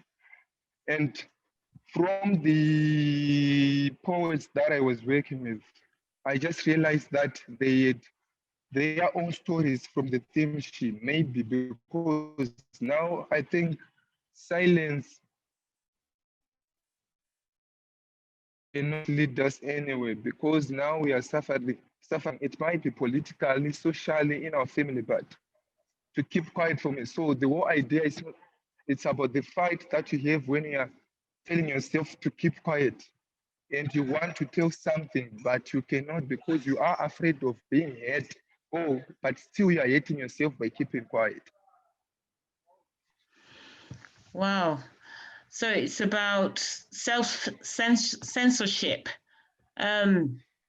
And you started from a personal place, but it seems like the theme also has quite political ideas.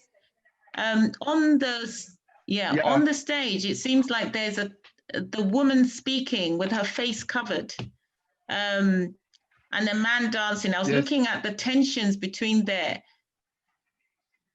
Why is there a theme around gender in this piece?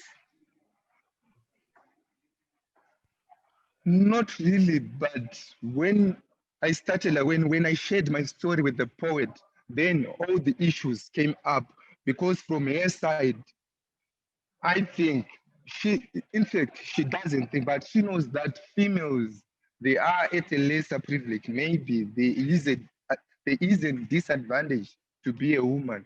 So I will say, but from my point of view as a choreographer, I was not thinking about, I had my own road, but sharing it with other artists, then now we came up with different ideas and roads. Okay, so this piece emerged out of a collaboration between you and the poet. Yes. Okay. Sister Zai is saying in the chat, I love this. What a universal experience. The personal is political. Tatenda, there's another question here. What are the best spaces for this piece? Where do you think it's best performed? I prefer it in a theater because, yeah, I prefer it in a theater, but still, I think it doesn't matter because, especially with the costume, in fact, with everything about the piece, I think it's suitable for everything, especially with the costume and the text. So I think it's powerful like that. In a theater, it works.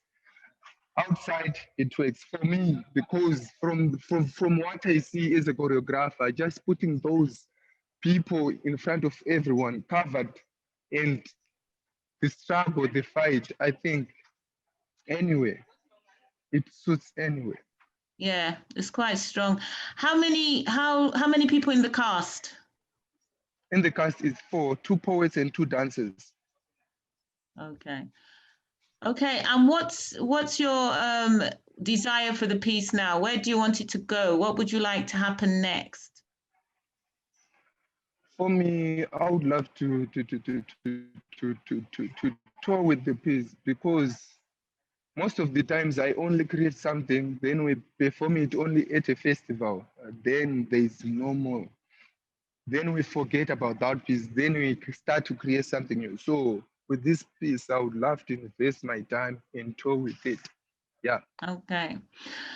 So you've heard Tatenda's desire, and if you're from another country that's not Zimbabwe, I would say reach out, connect with him. I'm sure this piece also translates very well online as well. He looked visually stunning. So I think there is mileage. Thank you very much, Tatenda. Thank you. And I'm just only going to introduce the title of the piece, and then when the artists come on, they will introduce themselves and talk about their work. So the next piece we're going to look at is Kampoor, and it's from South Africa. Hi, thank you, Funmi. My name is Rudy. I'm a producer and a theatre maker from Pretoria, South Africa, with my co-producer Johan, who is also in the room here. We are a company called Theatre Rocket, and today we are presenting a play called Kampoor, or in English, Camp Hoor. It's an Afrikaans production. It deals with the brutal rape of a young girl, Susanelle, in the concentration camps during the Anglo-Boer War and the British occupation of South Africa during 1899 and 1902. And the play is in Afrikaans, but it can be translated into English, funding permitting. And we're going to play video now, and then we can discuss it a little bit more. Isabel, thank you.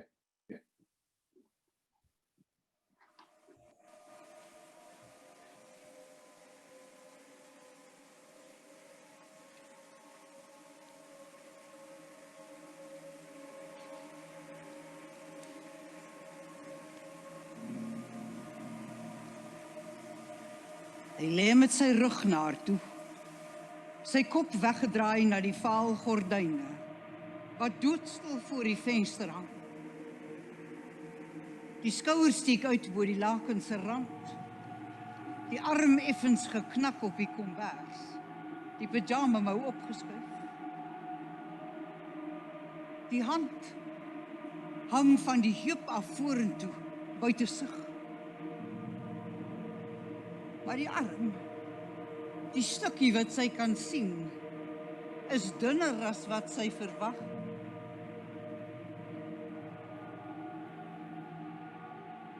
Kamphud, die verhaal van Susan Nell, with its genesis in the Anglo-Boer War and the dying embers of the 19th century, is pulled into the immediacy of the 21st through the powerful acting of Sandra Prinsloo and the sensitive direction of Lara Foote.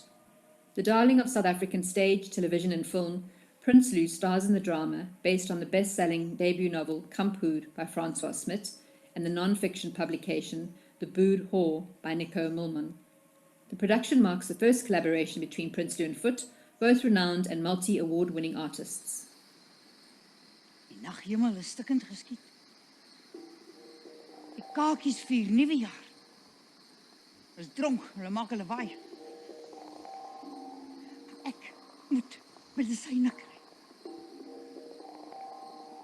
Ek trap versigtig oor die tenttoue. Ek hoor duidelik 'n baba huil. En die ma sê, shh, shh. En toe struikel ek. Oh!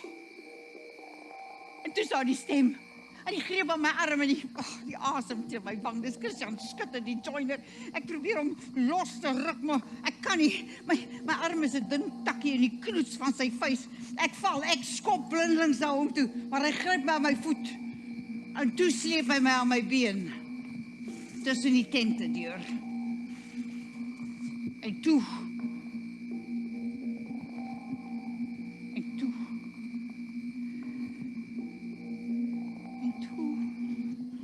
In this challenging role, based on a true story, Prinsloo introduces audiences to Susan Nell, who faced an unspeakable ordeal during the Anglo-Boer War. Following her father's death, Susan, together with her younger brother and her mother, are confined to a concentration camp in Winburg, in what was then the Orange Free State. Here, she is brutally raped and left for dead by 2 British officers and a South African traitor. She survives the ordeal, escapes, and is hidden in a cave and nursed back to health by a local Sotho couple. She later qualifies as a psychiatric nurse in the Netherlands. 16 years elapse, and she travels to England during the First World War, and while serving at a military hospital for shell-shocked soldiers, recognizes a patient as one of her rapists. The reunion forces a confrontation with the pain and humiliation of her past. This powerful solo production is incredibly significant at a time when gender-based violence has reached critical levels. This national debate foregrounds the compelling and sadly still topical narrative of Kamphud. Die volgende dag, toe staan ek, 'n ma en Neelsie by 'n tentwaandjie met 'n paar van ons goedjies op. En ons kyk hoe die kakies elke hoender tot die laaste een met die bajonet doodsteek. Dis net gaans en hoendervere oor die hele werf. Ons hond staan en blaf aan 'n tou. Kan ons hom saamvat? Pwa! So net so. When I first read the story of Susan Nell, I was struck by what an epic tale this was. It's a tale that stretches over decades and countries. It's a tale of loss, of suffering, of compassion, but also one of enormous courage. When I was asked to play Susan Nell, I leapt at the chance, as I've rarely been so moved by a story. And it has been one of the most exciting and challenging journeys that I've undertaken as an actress. It is a production which is tremendously layered, but has also immense clarity, and it's devoid of sentimentality. It's a story that still plays out today, where women and children bear the brunt of suffering and abuse during war. It's a story which takes place anywhere on earth right now. It is also in line with a very strong awareness and protest of abuse against women all over the world. Hulle druk my vas op die bed. Hamilton Peak. Gooi my rok oor my kop sodat ek niks kan sien nie.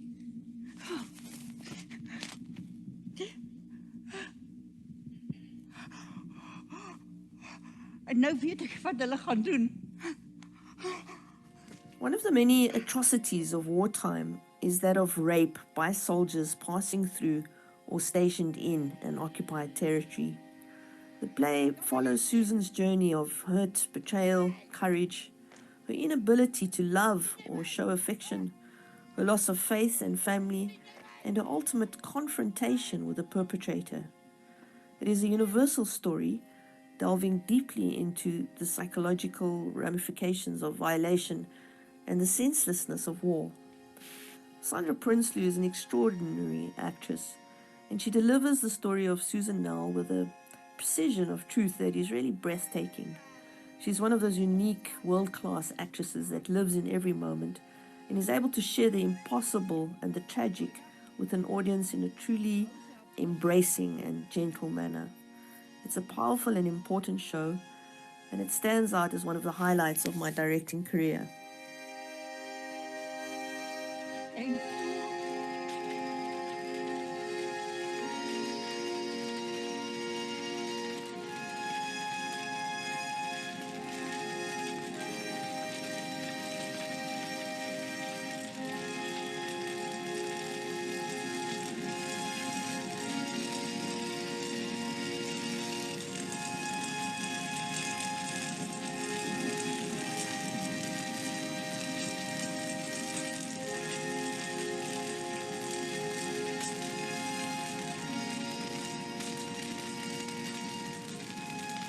En die pluime rook hang oor die huis, die buitegeboue. En die ganse godverlate Vrystaat.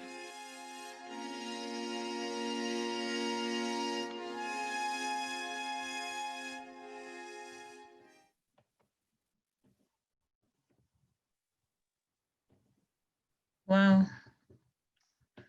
Thank you, Rudy.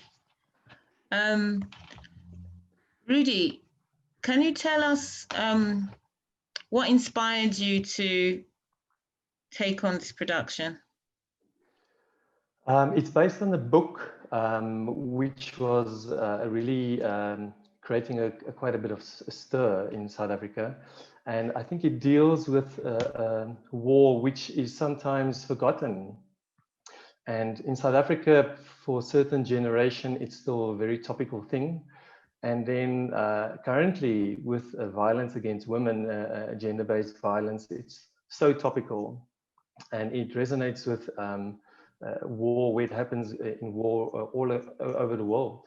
So yeah, and as far as we know, it's a true story. So it really moved us. Yeah. The video you showed sort of speaks for itself. And it's a piece that's already won a number of awards and accolades. What do you want to happen next? Where do you want to take it now? Well, for the reason that it speaks about women's issues, I think it is a universal theme. And because it deals with the British occupation and the British war in South Africa, which is often denied in Britain, I think it's a piece that should travel to the UK so that that story can be told. Rape in the British concentration camps is not something that was always covered. And there's also a part where the main character travels to the Netherlands, where she studies to become a psychiatric nurse. So I think it can resonate with those countries in particular, but because it has a universal message. And it's a one-woman production, so it's something that can technically travel relatively easily. And we can translate it into English, so it can be understood, or do it with surtitles or subtitles if need be. Mm-hmm. Yes, Nika says in the chat, it also resonates with the concentration camps on the US-Mexican border. So, you know, this seems to be a theme that reoccurs constantly through history. And I was also struck by the fact that as a young woman, she experienced such violence in one war, and then she meets the person who oppressed her and violated her in another war. Exactly. So there's something about wars that we have to confront. Franco asks, it seems that the production will work quite well as an outside site-specific piece. What are your views on that?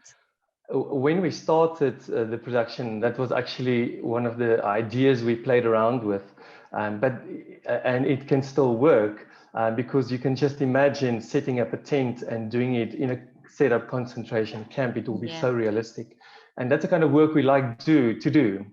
As a company, we work with site-specific work often, but for this, because it's so expensive to do site-specific work of that scale, and you will have to limit your audience, you know, it's something that we didn't explore from the beginning, but it's definitely something that we'd love to explore going forward. Okay. Thank you very much. There's a lot of positive feedback in the chat. Dr. Jerry says gripping is characteristic of Lara's signature as a director. Says the actor pulls it 100%. An amazing piece and actress. The effects of war can never be forgotten. Very strong. Exactly. Thank you very much, Rudy. Thank you. We appreciate the pitch, and hopefully this piece can travel to Europe and maybe live stream beyond. Thank you. So we're now moving, thank you, Rudy. So now moving to our last production, last pitch of this of today, and it's a production called Shadows from Nigeria. Please turn on your camera.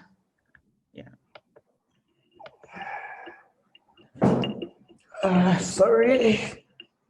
Yeah.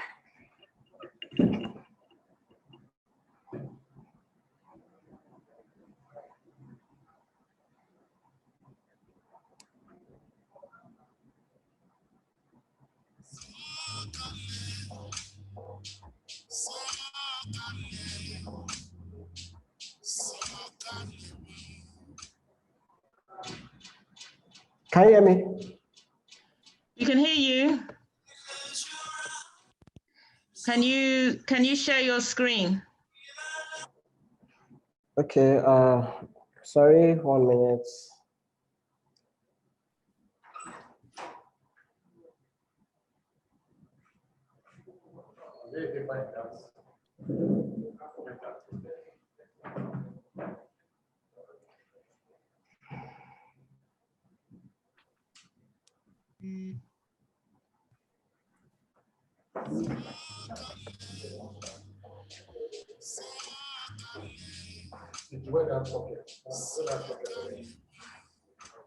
Am I on? Yes.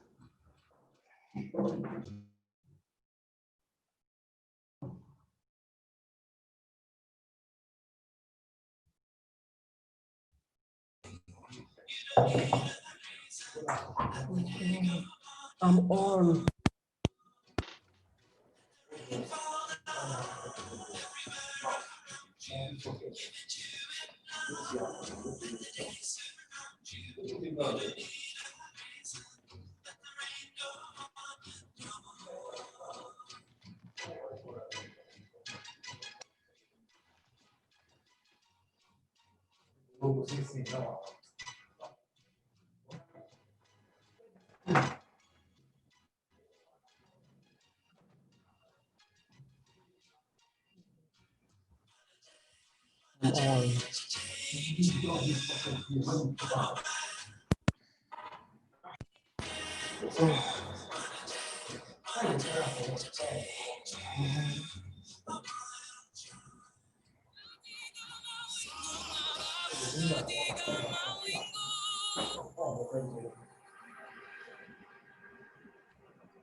Thank you very much, Ayodeji. Can you introduce yourself to the audience and tell us about your production?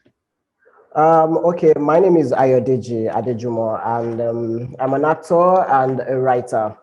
First of all, before I start this pitching, I would like to say a very big thank you to the people that worked on this production. That's Emmanuel Okocha, who happens to be the producer, and Mataiwo Oluyomi, the director. So Shadows is actually a one-man play that addressed the issue of men abuse, depression, and suicide.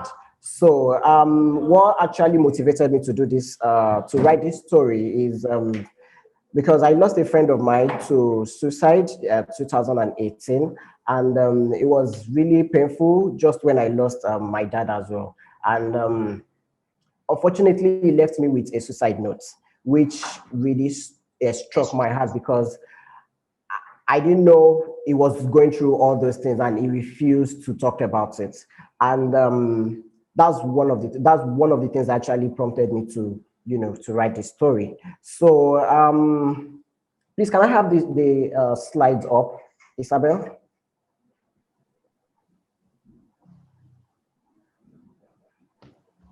Isabel, can I have the PDF file? Yes, just give me a second. Okay. So, and we also believe that it is actually something that a lot of people are going through, a lot of men are going through, really. And I followed the conversation we had this morning through, and I realized that we actually need to start from upbringing, because a lot of male folks, a lot of children are actually not given the freedom of expression, which makes them to bottle up a lot from the tender age up to when they grow old, and they leave them with the saying of men don't speak up. Men, if you're a man, you should man up. You are not supposed to be vulnerable. You are not supposed to. And masculine vulnerability is not toxic.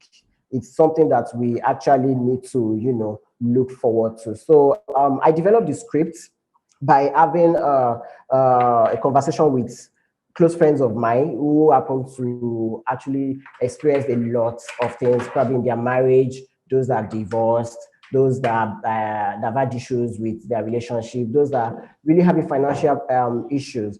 And it was amazing because a lot of them were actually, willing to open up. And I was able to pull all their stories together and form this particular play. Can I have the next slide, please? So as you can see, this is the synopsis. It's a one-man play that relates with men and their personal experiences, and they need to speak up about it. People actually don't know that men get abused emotionally, sexually, physically, and even psychologically. And because the society tends to suppress men not to speak up, so men find it very difficult to speak up as well because of this ego that we have naturally, and I think it is something that we actually need to televise. Next slide, please. We've staged the play in like 10 times in Lagos, Nigeria, and our first performance was actually in 2019 May. The audience actually loved it, and they requested we bring it back like a day. So we had a second performance a day before Father's Day, just to dedicate the play to the Father's Day. It was actually one of the audiences that came for the first show that decided to say, okay, this is actually a very great piece. We can have it, to go around. And we had our festival debut at Lagos Fringe 2019, and we had international audiences from UK, from South Africa, even from Nigeria as well. And they spoke about it and gave their feel about the play. I remember Julian Cardi, that's the CEO of Brighton Fringe, actually gave one or two things to probably adjust in the play and add and stuff like that. And because of that, we actually won an award in Brighton. So we're scheduled to go on tour this year in May 2020. But unfortunately, because of the COVID, they had to postpone the festival. We plan to tour Hamilton Fringe, as well as also Vrystaat Arts Festival. So, but unfortunately, the festivals were postponed. So by next year, hopefully the whole pandemic thing would have died down. We believe that we would be able to, take this play far and beyond. So, and we would also like to, reach other audiences, like people in the Europe, and also all the African continent, and as well as UK, US, because it is actually a very sensitive topic. It is something that people don't talk about, and it's very important for us to know that masculine vulnerability is not toxic. As a man, you are allowed to cry, you are allowed to break down, you are allowed, because you are human first before you become a man. So you also have blood flowing through your veins, you have feelings, you have emotions. So it's actually a play that we love to take. As you can see, it's actually a tour-ready play, and we look forward to partnering with producers across the country, production companies, and also we need funds to go and spread this word, because as you can see, if each one can reach one, then each one can teach one. The male folks should be encouraged to speak up and know that being vulnerable doesn't make them less of a man, and men do cry. Thank you. Thank you. What you're saying really resonates with people in the room. Kazia says, last year, according to the World Health Organization, one person kills themselves internationally every 40 seconds. And Yes, they predicted that one person every 20 seconds in 2020. Commit So this suicide. must be addressed. Yes, it's actually a very sensitive topic that needs to go far beyond where we are right now, and we are really looking forward to that, because and they're actually true life. The stories is actually a true life stories of different individuals put together, and in the play we have like 11 characters. I happens to be the performer, and it was a hard work to pull of different characters, you know, to pass a particular message across. And it is not something that it's only women that or ladies that could actually see. Most times it is actually what we men do to ourselves. It is what women do to ourselves that cause all this depression, pressure from family and all. So we really look forward to that. Something that Charles here says here resonates with that. He says, I'm glad we're beginning to realize that patriarchy not only affects women, but also entraps men in unhealthy expressions of masculinity. Nika says, an interesting theme coming out of Nigeria, and we've heard of such similar themes coming from Kenneth Upoho earlier in PACE. Erwin Mass has a question. What is the touring company? How many people are in the company? We know that you are on stage, but how many people in the company? And how many people come with the production? So that is to say, how many people need to travel for this piece to go up? Okay, like we scheduled this year already, we're supposed to just be 3. That's myself, the performer, the producer, and the director. So if at all we're going to travel, it's going to be just 3 people to travel, to go on tour. Yeah, thank you. The piece really resonates with people along the themes of suicide and masculinity.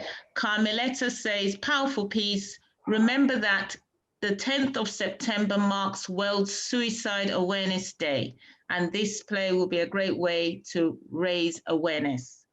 Good. So thank you, Ayodele. Just before you leave, Shegwadi Fila told me in the chat that you are the son of Baba Salah. Yes, I am. And for those who don't know, Baba Salah, who has sadly passed away, was an amazing comedian and one of Nigeria's first filmmakers. I remember watching his films when I was young in Nigeria, and it's great to meet you. I will be getting your autograph. Thank you so much. Thank you, Ayodele. So thanks everyone. That was amazing pitches from all our 4 artists. So I'm now going to hand you over to Erwin Mass. Yes, thank you, Nike. Thank you, Funmi, and the artists. What a great pitching session. Just for everybody with us here today, I know that originally the program said we had another artist pitching, but unfortunately due to personal circumstances that was not possible today.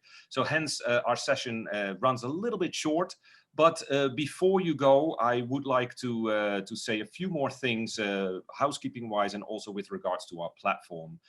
As you have experienced, particularly to the presenters or festival directors among us, these pitches today, please note that PACE has different strands. And so the pitches really can be works on variations of completion. So pitch could be an idea, pitch could be a work in progress, pitch could be a tour ready, and today we saw definitely a lot of more tour ready works. And then we also have a work in progress session or strand that the committee, the selection committee, really feels would be helped by more feedback from audiences and presenters before they really go on tour. And then we of course also have our tour ready works, and our tour ready works are available on the website. We really felt it important that people have a chance to see the entire work, and that's why obviously we cannot do that in a session, because that would really take a very long time to see all of them. But we have 12 tour ready works that people can see in their own time on the website, and please do so, because there's some very, very beautiful works there. Those makers, those artists, will be with us tomorrow in the lounge. So if you see that work on the site, you just log in and go to the tour ready works. If you see that on the site, then you can meet those artists tomorrow in the lounge. And you can meet these artists today in the lounge if they join us. Please all do join us in the lounge, but be aware that unfortunately AirMeet, it's a very new platform, and I think it works really, really well and excitingly to connect with people. But unfortunately, they are in the middle of making it for mobile devices as well, and they aren't there yet. So right now, the lounge is best experienced from a computer and also from Chrome. So that was a couple of things that I wanted to mention about how PACE is working. We are going to the lounge in about 45 minutes. And before we say goodbye to you, I wanted to ask Funmi, because Funmi has been an amazing facilitator. But she is not only facilitating these sessions, she is also, together with two other ladies, hosting our Producers Lab, because what delegates and artists might not be aware of, because it is not open to the public, we have some other programs running alongside with PACE this week as well. And one of them is the Producers Lab. And Funmi, I wanted to ask you, could you maybe say a few words about what you guys are doing? And I know we've had a conversation and you mentioned some really interesting things coming up in your conversation with the producers from all across the continent. And could you maybe share some thoughts and ideas that have come up? Yeah. And could you also let us know who are you running the lab with? Okay, the Producers Lab, well, it's an exciting initiative by PACE. The directors, Nika, Erwin, and Ricardo, felt that this was an opportunity running this festival to develop and support the professional development of producers on the African continent. So there's 7 producers in the lab. We have 2 from Nigeria, 1 from Ethiopia, 1 from Kenya, 1 from Uganda, and 1 from South Africa. Sorry, that makes 6. And we're 3 facilitators running it. So it's myself with Isabel Horson, who's based in England, and Naomi Valafi, who is based in Australia. So 3 of us are going to work as mentors and facilitators alongside this cohort of 6 producers for 9 months. And the starting point is this showcase. So they are watching work. Every morning we meet for a short period, less than an hour in the morning, to discuss what happened the evening before and to talk about a number of issues. So a number of issues have come up, for example, the contrast between experimental work and more accessible work. How do you, even looking at this festival as a case study of how to use digital platforms to program work. We're looking at the pitches and discussing what works in a pitch, what doesn't work, what could be taken further. And it's really eye-opening. And what I'm learning, and I would say that other facilitators will say this too, we're beginning to see what is specific about producing work in the African continent. And all our producers are multifaceted. Some of them, they produce, they do admin, they perform, they curate, they raise funds. And they also are dealing with interfacing their work with the international world and developing audiences at home, and how to navigate very tricky political situations. And this is what they face in producing in Africa is very different from what you face producing in the West. There are similarities, but I must say I'm interested in the differences. And I think we're going to go on an amazing journey over the next 9 months. And it's going to be an enlightening experience for all of us. And we hope to share the outcomes with everyone at some point in the future. Wonderful. That's great to hear. Yes, we indeed have also a rapporteur with us at PACE. We asked somebody to really go along all the sessions, and they will write a report and about their experiences, and this will be part of that report too. And of course, we will share that once that is ready with everyone also.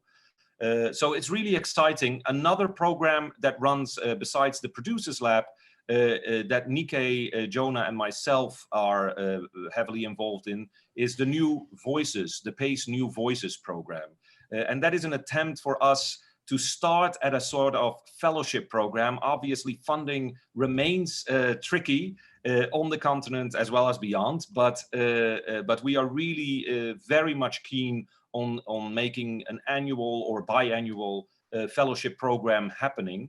And we have therefore also 10 artists with us. They are floating around and heading in and out, that are the New Voices. And again, this is a group that is kind of introduced to this platform. They might be also at various stages in their career, and this is a way for them to experience what a showcasing platform is actually about.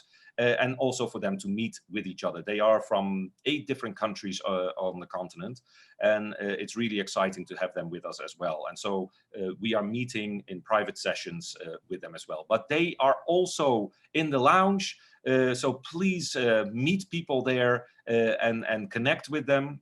The lounge is a phenomenal interactive tool for people to meet, and it is also the only tool or the only session that can only be experienced live. All these sessions, the pitching and the panel sessions, are all recorded and live streamed, so you can always watch these back on the website as well as on our Facebook page. But the lounge, as well as one other session, and that's the last session I will comment on, our speed dating session tomorrow is another pitching session, but a different format. And that pitching session will take place not on Zoom, but in AirMeet, because it is such a great way to have these private meetings happen between presenters and artists, and also among artists with each other. So please join us tomorrow in the afternoon for our speed dating pitching sessions. And there again, artists will pitch in different strands of where they are at. Some might have ideas only, some are tour ready, some are in the middle of their work. But it's a great tool, so I really encourage everyone to at least try it one time, the lounge, if you have a computer and can come from Chrome. And so we very much hope to see you there in about a little over a half hour. I really want to thank everybody, all our panelists, all our artists, because it is such, you know, you have to have some courage to just throw this out on the internet and speak out to people. We had over almost 400 people watching it on Facebook. So there is quite a reach, which is great.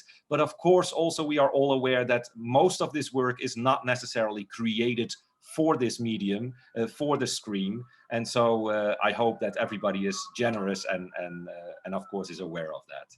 Thank you so much. I think we are at the end of this session. We're running a little bit early, but that's okay. That means we all can stretch our legs and have a little bit of a longer break before we go together, all together in about 35 minutes. Take a glass of wine, or I'm in New York, it's a little early for wine still, but take your juice and please join us all in the lounge later this afternoon. Thank you all. Thank you.